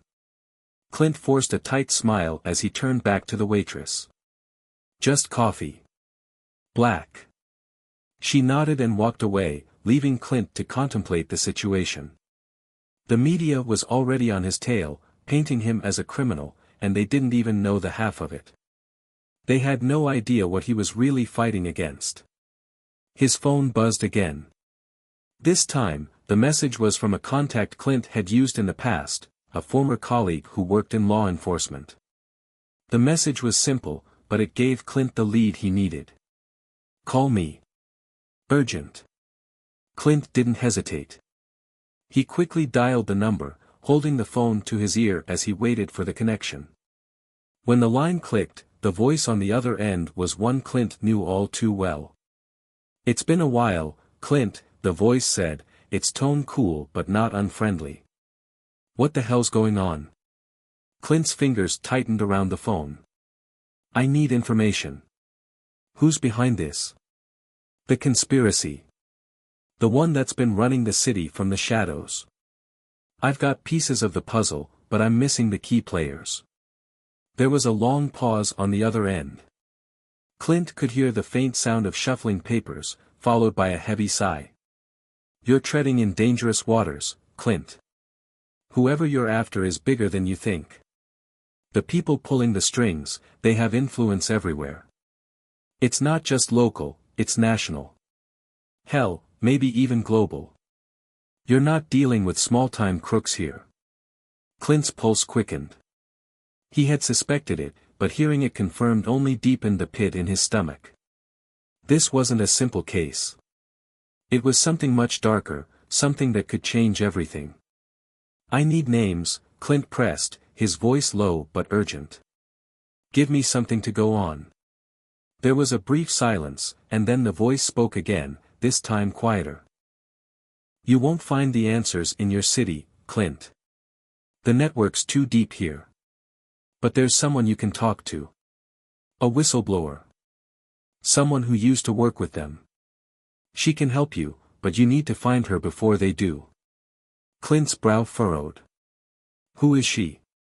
"She goes by the name Nora Price. She used to be in charge of internal operations for one of the companies involved in all this. If anyone knows how deep this goes, it's her." Clint's mind raced. Nora Price. It was a name he hadn't heard before, but it was exactly the lead he needed. If she knew anything about the people behind the conspiracy, she could be the key to everything. "I'll find her," Clint said, determination seeping into his voice. "But how do I contact her?" "She's in hiding," the voice replied, hesitation creeping into their tone. "But there's a place. A meeting spot. If she's still alive, she'll be there." Clint jotted down the location on a napkin, his mind already racing ahead. He had a new lead, but he knew it would be dangerous. Whoever was behind this wouldn't let a whistleblower like Nora Price slip through their fingers.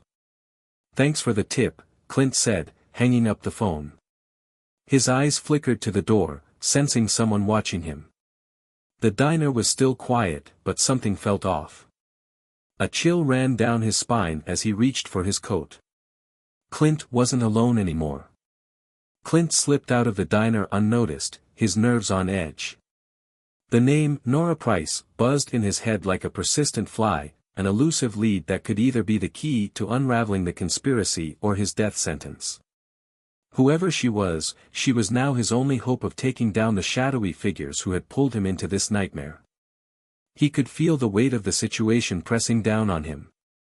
The city was alive with movement, but Clint didn't feel the hum of normal life anymore. Everything felt distorted, like he was walking through a world that didn't belong to him, a world full of false faces and hidden motives. Clint's thoughts drifted back to the phone call with his old contact. Nora Price. She was supposedly hiding in plain sight, somewhere in the city. But the people who controlled everything, whoever they were, would be watching for her, and they wouldn't hesitate to silence anyone who got in their way. He stuffed the napkin with the meeting spot into his jacket pocket, trying to steady his breathing as he moved through the night. The streetlights flickered above him, casting long shadows that seemed to stretch and shift with every step. Something was off. He couldn't shake the feeling that someone was following him. Clint's instincts had been honed over years of hard work, and right now, they were screaming at him. A car slowed as it approached from behind. Clint's gaze flickered over his shoulder, his muscles tensing. It wasn't the same SUV that had chased him earlier, but it was too close for comfort. His mind raced as he weighed his options. There was a narrow alley on the left, just up ahead. It wasn't ideal, but it was his best shot at getting out of sight. He quickened his pace, rounding the corner and darting into the alley. The sound of the car slowed, then stopped just outside. Clint pressed his back against the brick wall, staying still and silent, his heart pounding in his chest. He could feel the cold sweat on his neck. The car door opened with a soft click, followed by footsteps. Clint's hand instinctively went to the gun at his hip. He had no idea who was out there, but he wasn't about to take any chances. A figure appeared at the mouth of the alley, silhouetted by the streetlight behind them. Clint's pulse raced, but he didn't make a move. Not yet. Clint Eastwood. The voice was smooth, calm, with a hint of amusement. It wasn't a question. The figure knew exactly who he was. Clint's breath caught in his throat as the figure stepped forward into the shadows. His hand twitched on the gun. The voice was familiar, but he couldn't place it. "I know what you're thinking," the figure continued, eyes gleaming in the dim light. "But I'm not here to harm you, Clint. Quite the opposite, actually." Clint's mind spun. This was no ordinary person. The calmness of their approach, the way they tracked him so easily, it spoke of someone with immense resources. "I've been following your trail for some time now," the figure said, slowly moving closer. "And I think we have some mutual interests." Clint's fingers tightened on his gun, but he didn't draw it. Not yet. The figure stopped a few feet away, and Clint finally caught a glimpse of their face. It was a woman, tall, with sharp features, and a dark gaze that seemed to pierce straight through him. She wore a leather jacket and boots, the kind of look that screamed competence and confidence. "My name's Evelyn," she said, offering a small but knowing smile. "Evelyn Blake." Clint kept his eyes trained on her, trying to piece together who she was and what she wanted. "What do you want with me?" Evelyn's smile didn't fade, but it didn't reach her eyes. "Let's just say I'm interested in your little investigation. You're getting too close to something, Clint. You might want to be careful." Clint's mind raced as he tried to make sense of the situation. She was either part of the conspiracy or someone who knew more about it than he did. Either way, he couldn't afford to trust her. "You don't know who you're dealing with," Clint said, his voice steady but carrying an edge of warning. "You don't know what's at stake." Evelyn chuckled, a sound that sent a shiver down Clint's spine. "I know exactly what's at stake. I've been in this game longer than you think. But you're right, this is bigger than both of us. And I'm offering you a deal." Clint narrowed his eyes. "A deal?" "Yes." She stepped closer, her voice lowering. You're trying to find Nora Price, right? The whistleblower? I can help you with that. But you have to do something for me first. Clint's instincts flared, but his curiosity got the better of him. What do you want? Evelyn leaned in, her voice barely a whisper. I need information on someone. Someone I've been trying to track down for a long time. You can get it, and I'll give you the lead on Nora Price. I think we can help each other. Clint's mind was spinning, torn between the urge to trust her and the gut feeling that told him she was playing a dangerous game. But Evelyn had a point. She had the connections, the knowledge, and possibly the resources he lacked. Without her help, finding Nora Price would be nearly impossible. Why should I trust you? Clint asked, his voice low but sharp. Evelyn smiled again, this time with a hint of darkness in her eyes. You don't have to trust me, Clint. But I think you'll find that having an ally in this city might just be the smartest decision you ever make. Clint's fingers hovered over his gun, but he knew that drawing it would be a mistake. The situation was too delicate. He needed to think, to assess. He had no choice but to play along, for now. What's your plan? Clint asked, his eyes scanning the alley for any signs of movement. He couldn't afford to stay here for too long. Evelyn tilted her head slightly, as though appraising him.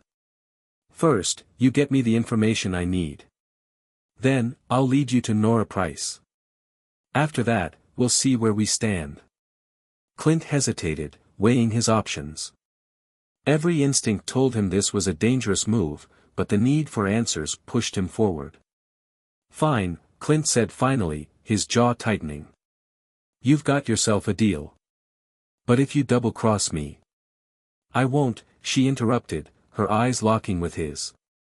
I'm not interested in playing games. Just get me the information, and you'll get what you want. Clint nodded slowly, but as he turned to leave, a sudden thought stopped him in his tracks. Who else is after Nora Price? He asked, his voice cold. Evelyn's smile faltered for a moment, but only briefly. Everyone. And I mean everyone. That's why you need to be careful, Clint. You don't know who you're dealing with.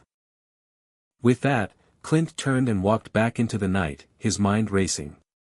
Evelyn Blake was now a part of his story, whether he liked it or not. And with the web of conspiracy closing in around him, he had to make sure he wasn't walking into a trap. Clint moved through the night like a shadow, constantly aware of the shifting dangers around him. Evelyn's deal had left him uneasy, but it was the only option he had left. He had to trust her, at least for now.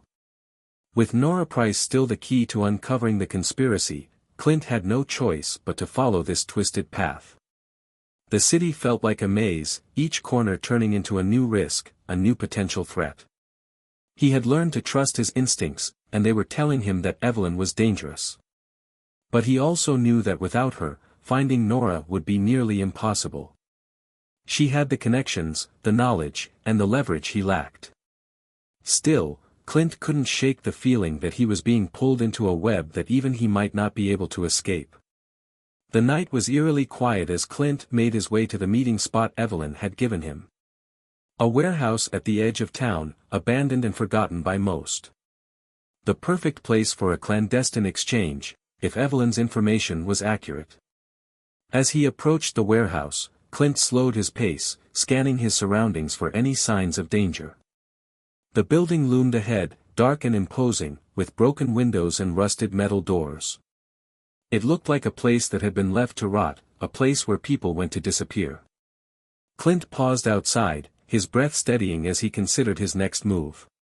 The meeting with Evelyn had been brief, but there was one thing she had said that stuck with him. You don't know who's really running the show, Clint. The people pulling the strings are closer than you think. It had been a cryptic warning, but it was enough to make him wary. Who was Evelyn really working for? Was she just another cog in the conspiracy machine, or was she a wild card with her own agenda? Shaking off the nagging doubt, Clint stepped forward and pushed open the heavy metal door. It creaked loudly, the sound echoing through the empty building. The air inside was thick with dust, the only light coming from a single bulb overhead. It cast long shadows across the room, making it hard to see clearly. He moved cautiously, every step measured, his hand resting on the grip of his gun.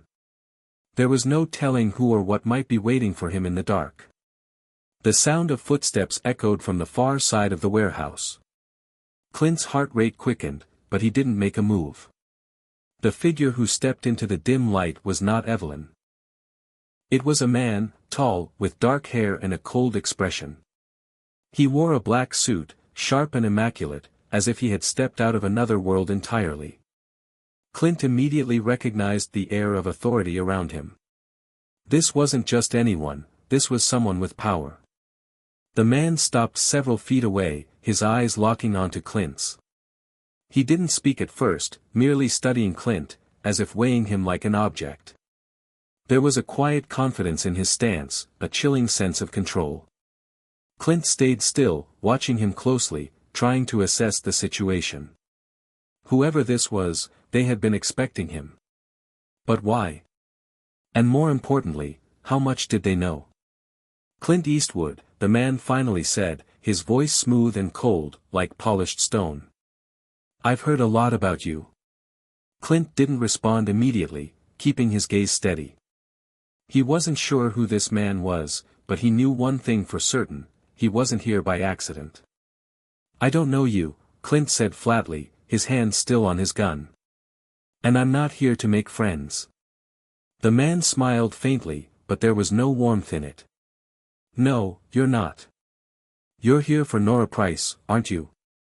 Clint's jaw tightened. This was no coincidence. This man knew exactly what he was after, and he wasn't wasting any time with pleasantries. I don't know who you are, Clint said, his voice growing colder, but I'm not here to play games. I'm here for information. The man didn't flinch. Instead, he took a step forward, his eyes never leaving Clint's. And I'm the one who has it. Nora Price, the whistleblower. You think you're the first to come after her? You're not. We've been watching you, Clint. Clint's heart skipped a beat. Who are you? The man smirked, the hint of amusement in his eyes. It doesn't matter who I am. What matters is that you're too deep in this to turn back now. You've already started something you can't finish. And now, you're stuck. Clint's mind raced, trying to piece together the situation. This man, whoever he was, had been tracking him. He wasn't just a part of the conspiracy, he was at the top of it. Clint's voice was low but sharp. I don't care about your threats. I'm going to find Nora Price, and I'll stop whoever is behind this. The man tilted his head slightly, his eyes narrowing. You really think you can stop us? Do you even know who you're dealing with, Clint? Clint didn't answer. Instead, he took a step back, reaching for his phone. He needed to call Evelyn. Something wasn't right, and he could feel the tension in the air. The man was too calm, too sure of himself. But before he could make the call, the man raised a hand, signaling for Clint to stop. I think we're done here. You'll get your chance to meet Nora Price, if you can stay alive long enough. Clint's eyes flickered with suspicion. What's that supposed to mean? The man's smile grew wider, but it was anything but reassuring. You'll see soon enough. For now, stay out of our way. With a swift motion, the man turned and walked toward the far end of the warehouse. Clint stayed where he was, watching him leave. His mind was spinning, trying to piece together the cryptic exchange. There were still too many unknowns, too many dangers closing in. But one thing was clear, this wasn't just about a whistleblower anymore. There was something much bigger at play, and Clint was in the center of it. He quickly turned and left the warehouse, his thoughts consumed with questions. Who was the man? How did he know so much? And most importantly, who else was watching? As Clint made his way down the dark streets, a sense of dread settled in his chest. He was no closer to finding Nora Price, and the people behind the conspiracy were closing in. His allies were few and far between, and the walls were closing in fast. But Clint wasn't the kind of man to back down. He wasn't going to stop until he found the truth, no matter what it cost. Clint couldn't shake the feeling that he was being led into a trap. Every step he took seemed to bring him closer to a web of lies and deception, but the harder he fought to break free, the more tangled he became. The man at the warehouse had left him with more questions than answers, and Clint knew the stakes were rising higher by the second. As he made his way through the city streets, his mind was consumed with the mystery of Nora Price. Who was she really? What was her connection to the powerful forces pulling the strings behind the scenes? And why had she chosen to blow the whistle in the first place? Clint needed answers, but the closer he got, the more dangerous it became. There were too many people in his way, too many people who didn't want the truth to come out. He could feel their eyes on him, watching his every move. The walls were closing in. He pulled his jacket tighter around him, the cold night air biting at his skin. His phone buzzed in his pocket, breaking him from his thoughts. He fished it out and glanced at the screen. It was a message from Evelyn. "Meet me at the old factory on 6th Street. We need to talk. It's urgent." Clint's heart skipped a beat. The message was brief, but it carried weight. Evelyn had been quiet since their last meeting, and Clint wasn't sure if that was a good sign or a bad one. She had promised to help him find Nora, but there were so many things about her that didn't add up. The more he thought about it, the more it seemed like Evelyn had her own agenda. He glanced around the empty street, then stuffed the phone back in his pocket. He had no choice but to meet her. She was the only lead he had left, and time was running out. If he didn't get to Nora soon, someone else would, and he wasn't about to let that happen. The factory on 6th Street was even more desolate than the warehouse, its dark silhouette standing against the night sky. It looked abandoned, the windows boarded up and the doors rusted shut. Clint approached cautiously, every sense on high alert.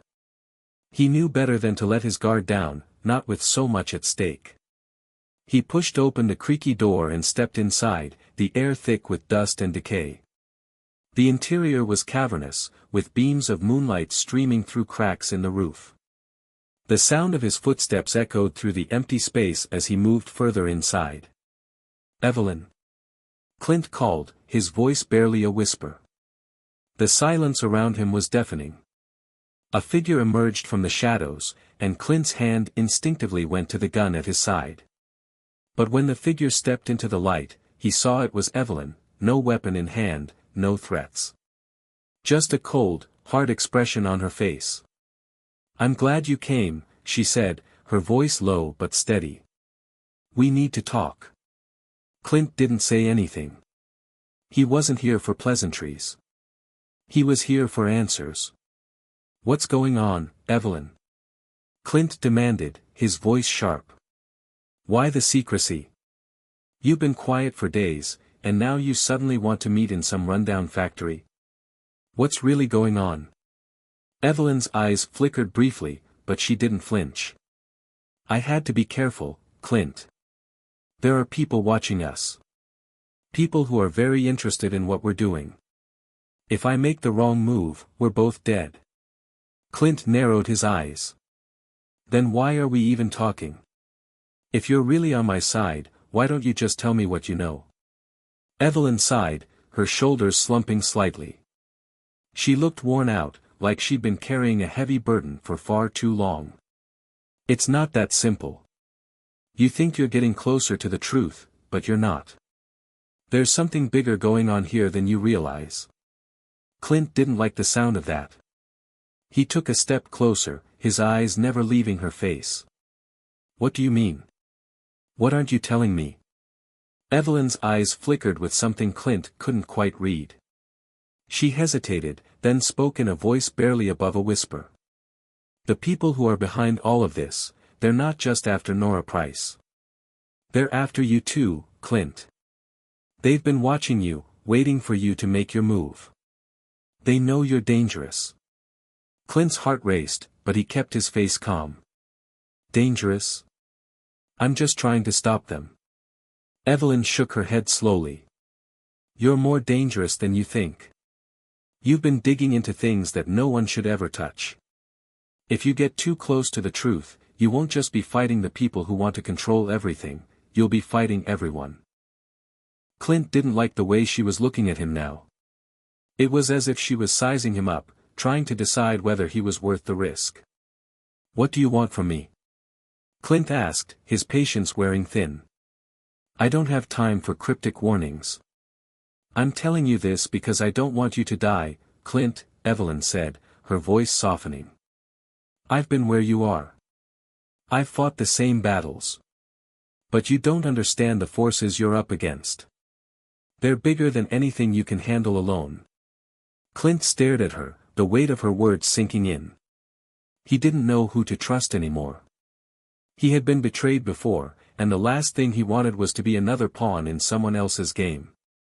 I don't need anyone to fight my battles for me, Clint said, his voice low but firm. I can handle this.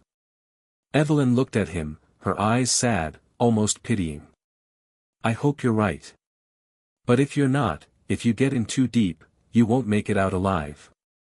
Clint clenched his fists, the tension in his body rising. He had come too far to back down now. He wasn't going to let fear control him, not when there was a chance to stop the people who had hurt so many. I'll take my chances, Clint said, his voice resolute. Now tell me where to find Nora Price. I'm done playing games. Evelyn hesitated for a moment before nodding slowly. She's hiding in an old safe house. It's in the mountains, outside the city. But it won't be easy to get to her. There are people watching that place too. Clint didn't hesitate. I'll take care of it. Just give me the coordinates. Evelyn pulled out a piece of paper from her jacket pocket and handed it to him. You're going to need more than just your gun, Clint. If you really want to find Nora, you're going to have to be ready for everything. Clint glanced at the paper, then stuffed it into his pocket. He didn't need to hear more. The pieces were finally starting to fall into place. The conspiracy wasn't just about Nora Price anymore, it was about everything Clint had worked for. The people behind this were too powerful, too ruthless. And he wasn't going to stop until he brought them down.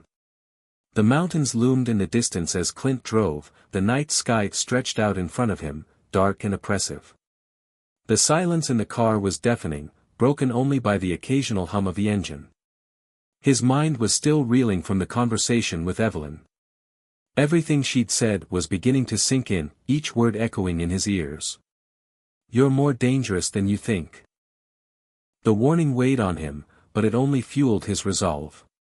He wasn't about to let anyone tell him what he could or couldn't do. He had come this far, he couldn't stop now, not when Nora Price was still out there, the key to unraveling everything. She was his ticket to ending this conspiracy, to stopping the people who had manipulated so many lives. But Evelyn's words about the safe house stayed with him. There are people watching that place too. It made him uneasy, but Clint had no choice but to push forward. He couldn't let fear control him, not when he was so close. He glanced at the paper Evelyn had handed him, the coordinates scribbled on it. They led him to an old cabin high in the mountains, isolated from the rest of the world. It was the perfect place to hide, but also the perfect place for an ambush. As he drove up the winding road, the trees grew thicker, the air colder. The moon hung high above, casting a pale light over the rugged landscape. Clint's grip tightened on the steering wheel, his instincts screaming that something was wrong. He had been trained for situations like this, but even his training couldn't prepare him for what lay ahead. The car crested a hill, and Clint's headlights cut through the darkness. He saw the cabin in the distance, isolated, just as Evelyn had said. But something didn't sit right. There were no lights, no signs of life. It was too quiet, too still. Clint felt the hairs on the back of his neck stand up.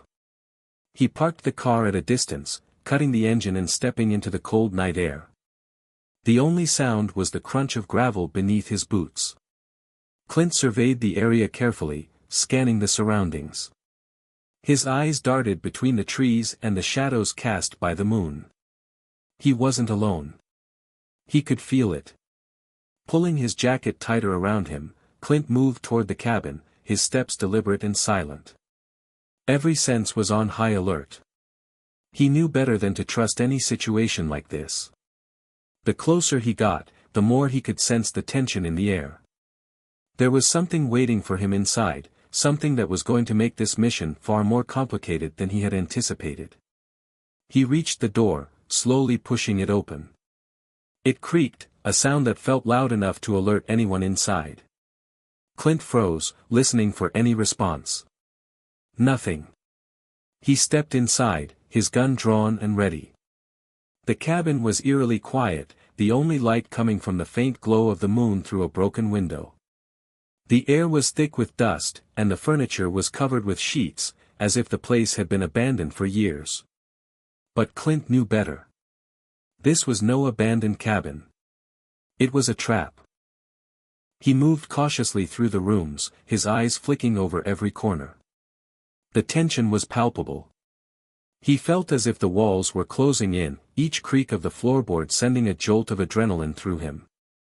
His breath was steady, his pulse quickening. Every instinct told him to be careful, something was off. Then he heard it. A faint rustling, coming from the back of the cabin. Clint tensed, his grip on the gun tightening. He slowly approached, his footsteps silent on the wooden floor. As he rounded the corner, he spotted a figure. It was Nora Price. She was sitting on the floor, her back against the wall, looking like she had been there for days. Her clothes were torn, her face pale and gaunt. She looked up as Clint entered, her eyes wide with fear, but there was something else in them too, relief. "You found me," she whispered, her voice hoarse. Clint felt a surge of emotion, relief, anger, confusion, all mixed together. She was here, but so much about this situation didn't add up. How had she ended up in this remote cabin? And why was she alone? "Nora," Clint said, crouching beside her. "I'm here to get you out of here. We need to leave. Now." But Nora shook her head, her eyes filled with fear. "You don't understand. They're coming. They'll find us." Clint's brow furrowed. "Who? Who's coming?" Nora didn't answer right away. She looked around the cabin, as if she expected someone to burst through the door at any moment. "I thought I was safe here," she whispered. "But they're everywhere." "I'm not safe, Clint." "No one is." Clint's mind raced. If Nora was this terrified, it meant something even bigger was at play. Whoever was after her wasn't just a small group of people, they were everywhere. Before he could ask more questions, he heard a noise outside. A low rumble of engines, followed by the distinct sound of tires on gravel. "They're here," Nora said, her voice trembling. "You need to leave. Now." Clint stood up, his heart pounding. He couldn't leave her. He wasn't going to let her become another casualty in this mess. "No," Clint said, his voice firm. "We're getting out of here together." But Nora grabbed his arm, her grip weak but desperate. "Clint, you don't get it. You don't understand who's behind this. They're too powerful. They won't stop until they have us both." Clint shook his head, trying to keep the panic from creeping into his own voice. "I've faced worse. We'll fight. We can make it out." But before he could react, the door to the cabin burst open, and men in black tactical gear flooded into the room, weapons raised. Clint's heart sank. It was a setup. The men didn't speak. They didn't need to. They knew what they were doing. They had been waiting for this moment, for Clint to find Nora. Clint stepped in front of her instinctively, his gun aimed at the men. "Stay back," he warned, his voice steady despite the rising tension. The leader of the group, a man with cold, calculating eyes, stepped forward, his gun still raised. "You're too late, Clint," he said, his voice low and menacing. "You should have stayed out of this." Clint's pulse raced. He wasn't about to back down. He had come too far. But with the odds stacked against him, it wasn't looking good. He had to think fast. Clint's heart pounded in his chest as he stood, back pressed to the cold wooden wall, with the men in black surrounding him. His gun was aimed, but he knew it was a standoff he couldn't win. Not without a plan. The leader of the group, tall and imposing, took another step forward, his eyes locked on Clint with an almost predatory gaze. "You really thought you could just waltz in and take her," the leader said, his voice dripping with disdain. Clint's jaw clenched. "I didn't come here to fight you. I came to get her out." The man's lips curled into a smirk. "Too bad.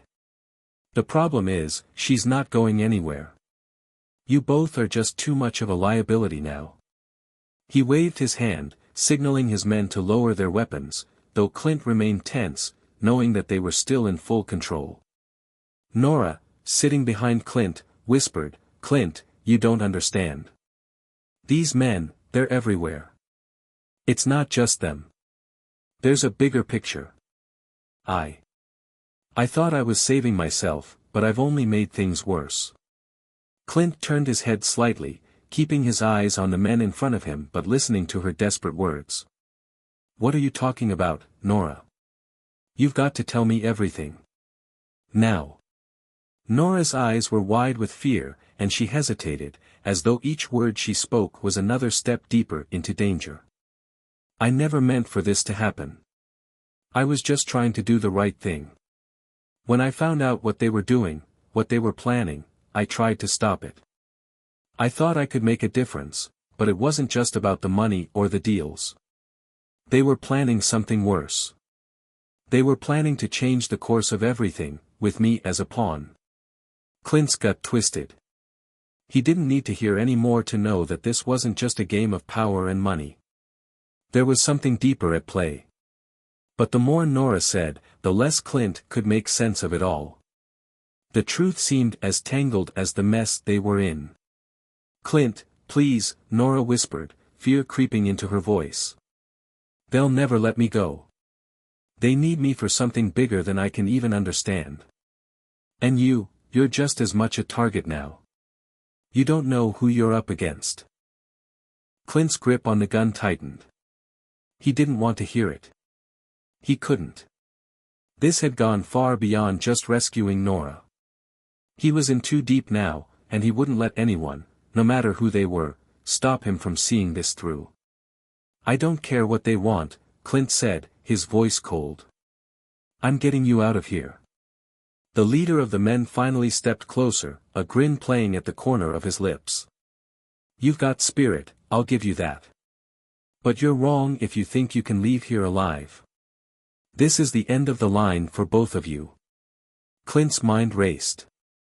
He could feel his options narrowing. They were surrounded. There was no way out. And if he didn't think of something fast, Nora wouldn't make it out of here alive. Neither would he. "Move them," the leader ordered. His men began to close in, but Clint was ready. He needed a distraction. He wasn't going down without a fight. Before they could make their move, Clint did the only thing he could think of, he fired a warning shot into the ceiling.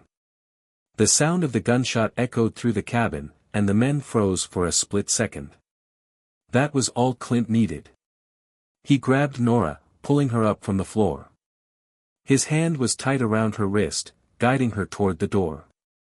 They had no time to waste. "Clint, wait." Nora gasped.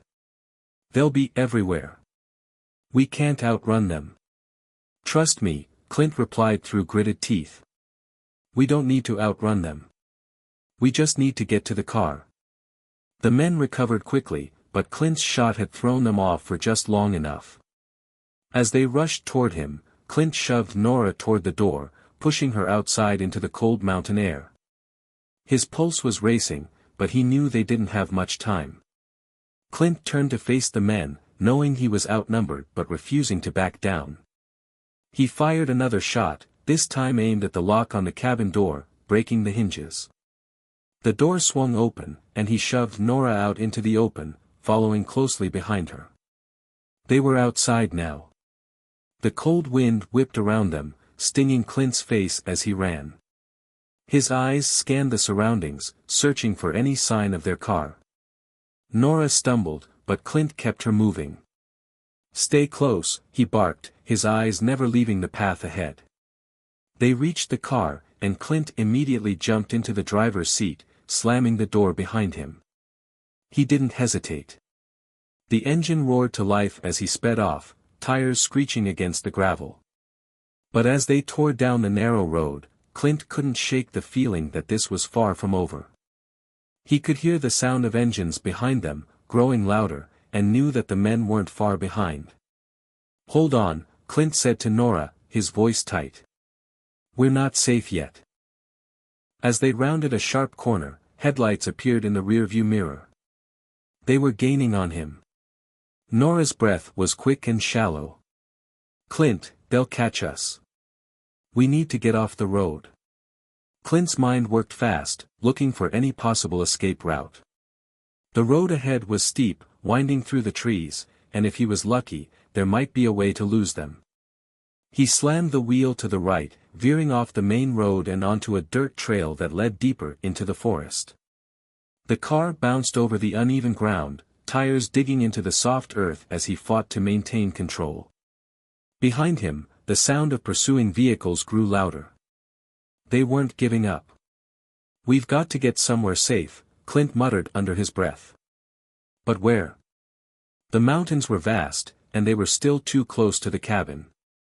If they didn't lose their pursuers soon, they'd be trapped. Nora's voice was almost pleading. "Clint, please, don't let them catch us." Clint gritted his teeth, his foot pressed hard on the gas pedal as they sped down the trail, the headlights from the pursuers illuminating the trees around them. There was no turning back now. The only way out was to keep running. The car bounced violently over the rough, uneven trail, the headlights flickering as Clint swerved to avoid the trees. Behind him, the sound of the pursuit grew louder, the heavy engines of their enemies' vehicles closing in. He didn't dare glance back, the road ahead was his only focus. Nora, sitting beside him, her face pale and eyes wide with fear, gripped the dashboard, her knuckles white. "Clint, we can't outrun them. They'll catch us eventually." Clint's jaw was set. He didn't have time to argue. "We can't stop. Not yet." The sound of the vehicles behind them intensified, like a rumbling thunderstorm. Clint knew they couldn't keep this up for much longer. They were heading deeper into the mountains, but there had to be a way to lose them. His instincts screamed that there had to be some kind of escape, but the pressure was mounting, his mind spinning faster with each passing second. "You need to get off this trail," Nora shouted above the roar of the engine. "They'll know we're trying to take a shortcut. They've been tracking me for days." Clint's grip on the wheel tightened. Nora's words were like a cold slap to the face. It wasn't just about outrunning them anymore. This was about survival. He couldn't afford any more missteps. The trees on either side were thinning as they reached the edge of the mountain. He had a choice: keep pushing forward on the path and risk getting stuck, or make a sharp turn and head toward the cliffs. It was a gamble, but the odds were stacking against them. He chose the cliff. With a hard turn to the left, Clint guided the car down a narrow path that hugged the edge of the mountain. The view was dizzying, the steep drop on one side, and the forest on the other. The headlights from the pursuers behind them cast long, eerie shadows across the rocks and trees as Clint fought to keep the car steady on the precarious track. "You're crazy!" Nora screamed, her voice strained with panic. Clint didn't respond. His eyes were fixed ahead, scanning for any sign of a way out. But the path was getting narrower, and he could hear the pursuers gaining ground. They couldn't keep this up for much longer. As they rounded a sharp bend, Clint saw it, a faint glimmer of light in the distance. A cabin, barely visible through the trees. His mind clicked into action. It was an old logging station, he recognized it from a map he had seen earlier. This could be their chance. Hold on. Clint shouted, pressing the accelerator harder as the car roared toward the cabin. The tires screeched as they bounced over the rough terrain, narrowly missing the rocks that jutted from the ground. The headlights from the pursuing cars grew blindingly bright, their engines roaring behind them, but Clint didn't slow down. The cabin was getting closer, and he could make out a small shack next to it, an old storage shed. If they could make it there, maybe they could hide long enough to escape the trap. But just as they neared the cabin, Clint's worst nightmare came true. The pursuers didn't just follow them, they'd anticipated this move. Two of the enemy vehicles suddenly appeared from around the corner, blocking the entrance to the cabin. The road ahead was completely blocked. Clint slammed on the brakes, throwing the car into a sharp skid, but they were trapped. Get out! Clint barked, grabbing Nora by the arm. Without thinking, they both scrambled out of the car, and Clint pulled Nora toward the small shed. It was their only chance. But as they rushed toward the shelter, the sound of gunfire rang out, shattering the night. Clint pulled Nora to the ground, his body instinctively shielding her as bullets ricocheted off the rocks around them. They were pinned down, nowhere to go. Clint! What do we do? Nora's voice was frantic. Clint's mind raced. He needed a way out, something, anything. But the cold reality of the situation hit him harder than any gunshot, there was no easy escape. He glanced around, his eyes scanning the trees, the ground, the shed. The path they had come from was blocked. The cabin, too far. They had nowhere to run. We fight, Clint said through gritted teeth. We fight until we get out of here. But as he spoke, the cabin doors opened, and men in black tactical gear emerged, armed with high-powered rifles. They were completely surrounded. Nora's face turned pale as she realized the severity of their situation. Clint, this is it. We're done for. No, Clint growled, determination flaring in his chest. We're not done. Not while I'm still breathing. Before Nora could respond, Clint darted to the side, using the shed as cover. He fired back at their attackers, hitting one of the men in the shoulder. The others scattered behind cover, returning fire. Clint's heart raced, but his mind was focused. He couldn't let them corner him, he couldn't let them win. Clint! Nora called again, panic rising in her voice. She was still crouched behind the shed, her eyes wide with terror. Stay down! Clint shouted as he fired another shot, hitting the corner of the shed. He had to keep them distracted, give Nora a chance to escape. But Nora wasn't listening. She stood up, her face set with determination. I'm not going to let you fight alone. Clint's heart skipped a beat as he saw the resolve in her eyes. Nora, no. But before he could stop her, Nora dashed toward one of the trees, using its trunk as cover. She returned fire, her shots erratic but fierce. Clint's breath caught in his throat. For the first time, he realized that Nora wasn't just someone to protect, she was someone who could stand on her own. Clint gritted his teeth and moved to join her, his back pressed against the trunk of the tree. They were a team now. No more running. No more hiding. But then, in the middle of the chaos, a voice called out from the shadows. Stop. It was a commanding voice, firm and cold. Clint's blood ran cold as he turned toward the source. The leader of the men in black stood at the edge of the clearing, his eyes locked on Clint. And this time, there was no smirk, no amusement. Just deadly seriousness. Clint Eastwood, the leader said, his tone laced with venom. You think you can just waltz in here and take her away? No one escapes us. Clint's mind spun. How did he know who he was? What did they know about him? You're out of your depth, the leader continued, taking a slow step forward. But you're not alone in that, are you, Nora? Clint's eyes narrowed.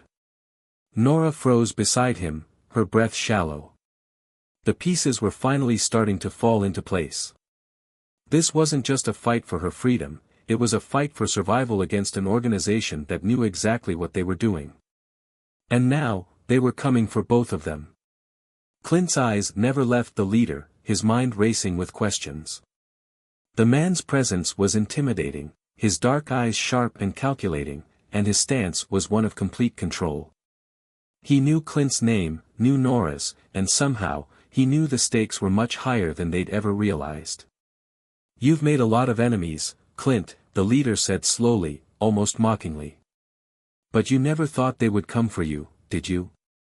Clint's heart hammered in his chest, but his voice was steady as he spoke, trying to buy himself time. What do you want with us? The leader smiled darkly, but it wasn't a smile of satisfaction. It was a smile of someone who had seen too many people break under pressure. He stepped closer, his boots crunching against the dry leaves on the ground. You don't get it, do you? It's never been about you. It's about her. Clint glanced at Nora, who was crouching beside him, her face a mix of fear and defiance. She was trying to steady her breath, but Clint could see the toll it was taking on her. She was unraveling, bit by bit, as the truth came crashing down. What about her? Clint's voice dropped low, dangerous. He wasn't afraid of these men, not when it came to protecting Nora. But the pieces of the puzzle were still scattered, and he needed to understand what was really going on. The leader's eyes gleamed with something almost like pity. You really don't know, do you? Nora here isn't just a witness. She's the key to everything. And you're just an obstacle in the way. Clint's mind reeled. The words were sharp, cutting through his thoughts. He turned toward Nora, who had stiffened at the mention of her name, her expression unreadable. Nora, what is he talking about? Clint demanded, his voice cracking from the weight of the question. She met his gaze, her eyes flickering with a mixture of sorrow and regret. Clint. I didn't want this for you. You deserve so much better than this. He reached for her arm, pulling her close, ignoring the danger for just a moment. Tell me what's going on. Now. I can't help you if I don't know what we're up against. Nora hesitated, the words seemingly stuck in her throat. But Clint didn't let go. He needed answers, needed to understand why everything had escalated so quickly. Why their lives were suddenly at stake. Finally, after a long pause, Nora spoke, her voice trembling. I knew what they were doing. I found out, a long time ago. They were running an operation, but it wasn't just a criminal empire. They were gathering power in a way that could change everything. Politics. Corporations. Governments. They wanted to rewrite the rules of everything. And I was involved, Clint. Clint's grip on her tightened, his mind spinning. Involved? How? You didn't do anything illegal, did you? Nora shook her head, tears welling in her eyes. I didn't. But they had leverage. They had people I cared about. They promised that if I helped them, they would protect everyone I loved.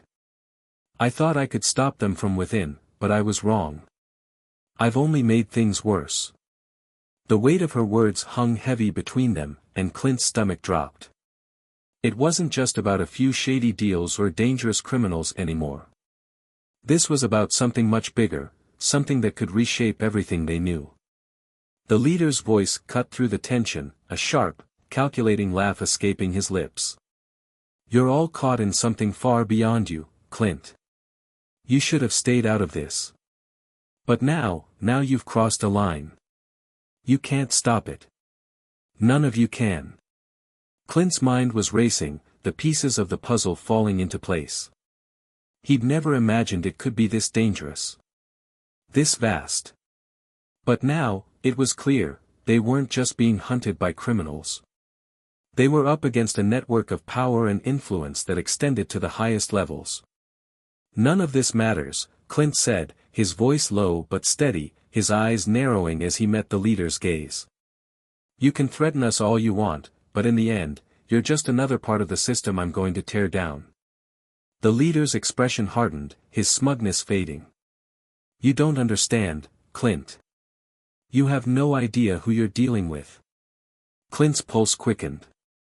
The tone of the leader's voice told him they were at a breaking point. The stakes were higher than ever, and they were out of time. Behind him, the sound of distant engines echoed through the woods. More men. Reinforcements. Nora's voice broke through the tension. "Clint, we need to go. Now." Clint didn't hesitate.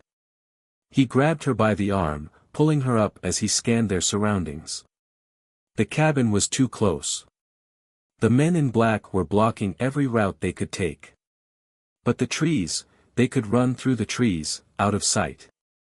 "Follow me," Clint ordered, and they darted into the woods, the thick trees providing a fleeting sense of cover. Behind them, the sound of gunfire erupted, but Clint kept moving, the sound of his own breath and Nora's footsteps the only things that mattered now. They ran for what felt like hours, the wind cutting through the forest and the sounds of their pursuers still echoing in the distance. Every twist and turn in the woods was a gamble, but Clint was determined. He couldn't let them catch up to them.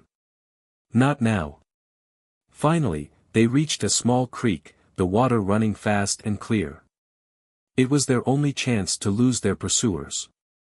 Clint pulled Nora toward the water, crouching low behind a cluster of rocks. "We'll hide here," Clint whispered, his voice tense. "They won't find us in the creek. But we can't stay here long." Nora nodded, her chest rising and falling with the strain of their flight. Her eyes, however, were distant, her thoughts somewhere far away. Clint could see that she was losing hope, but he couldn't afford to let it show. "Not now. We're not done yet, Nora," Clint said softly, his voice firm. "We'll figure this out. We'll get through this." For a moment, it seemed like the world had gone silent. Then, through the stillness, they heard it. A voice. The leader's voice, distant but unmistakable. "They're in the creek.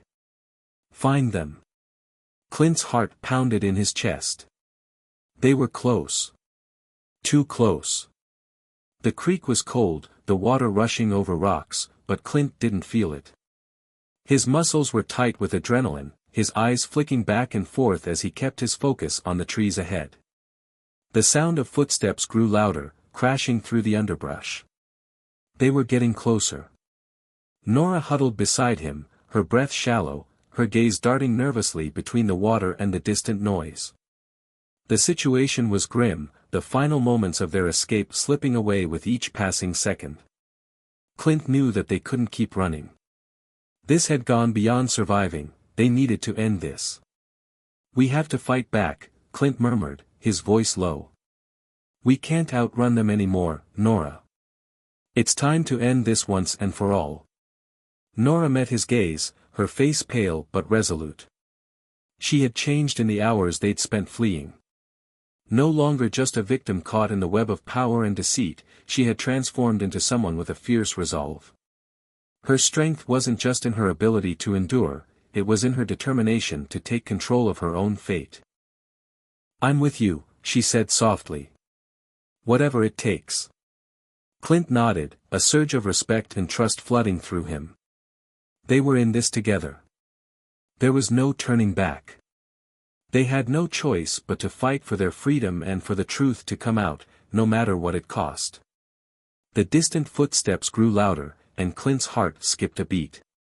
They were seconds away from being found. He had to act fast. "Get ready," Clint warned, his voice hardening as he scanned the surroundings. "We need a plan."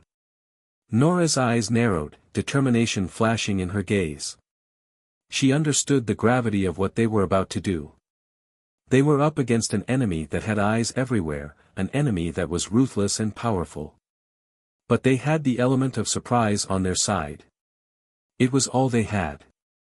Clint's mind raced as he quickly surveyed their options. They could run, but they would only be cornered again. The only way out was to turn the tables. He'd learned everything he needed to know during their fight in the forest. The men in black were well trained, but they weren't invincible. The leader, that cold, calculating man, had underestimated one thing: Clint wasn't just a man on the run. He was a man who had spent his life fighting for what was right.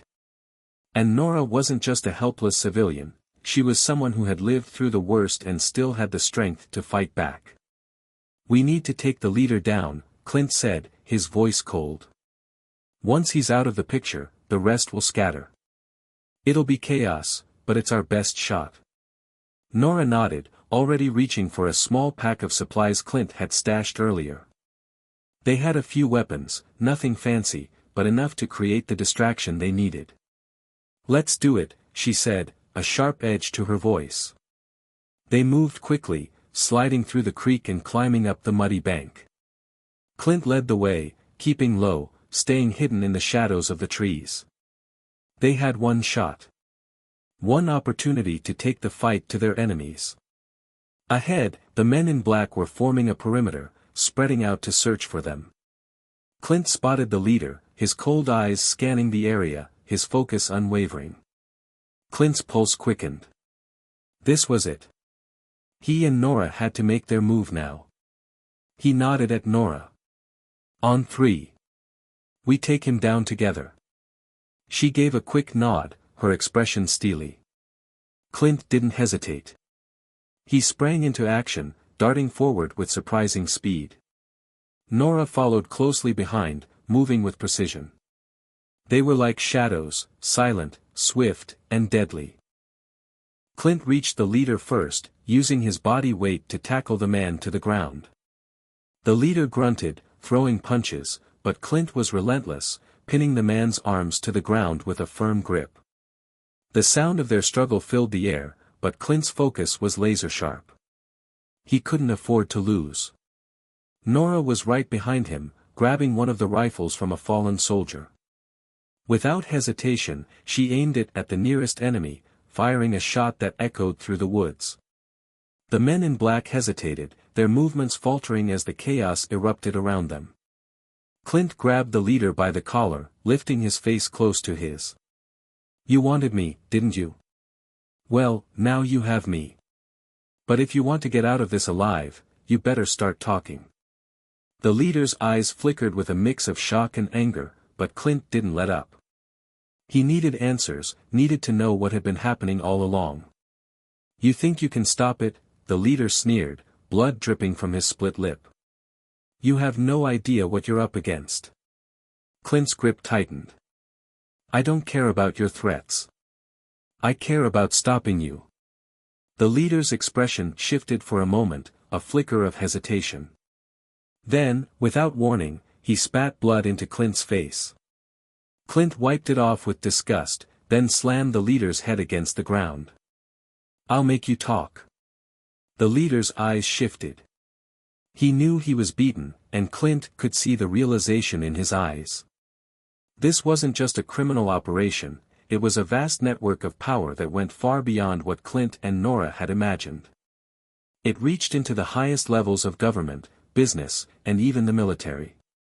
It was a conspiracy so deeply entrenched that even if they took down one leader, there would be many more. "You don't know how deep this goes," the leader whispered. "You're fighting against a machine you can't comprehend." Clint stared at him, breathing heavily. "Then we'll burn it to the ground." Suddenly, gunfire rang out from all directions. More men were closing in. The battle wasn't over yet, but Clint knew they had done what they needed to. The leader was down, and the rest of his men were scattered. It was chaos, but it was the kind of chaos Clint thrived in. Nora fired again, taking out another enemy soldier, and Clint grabbed her hand, pulling her behind the nearest tree for cover. The fight wasn't over, but they were closer than ever to ending this nightmare. "We finish this now," Clint said, his voice fierce. Nora nodded, her face set with determination. They weren't just survivors anymore. They were fighters. And they weren't going to stop until they had taken down the heart of this conspiracy. Together, Clint and Nora moved forward, the sound of gunfire fading into the background as they advanced toward their final confrontation. They had no idea what the future held, but one thing was certain: they were in this fight to the end. And as they stepped into the final battle, they knew there was no turning back. Hit subscribe and leave a comment with where you're watching from. This story might just spark a new beginning. What's one thing that always pushes you forward, even when things get tough?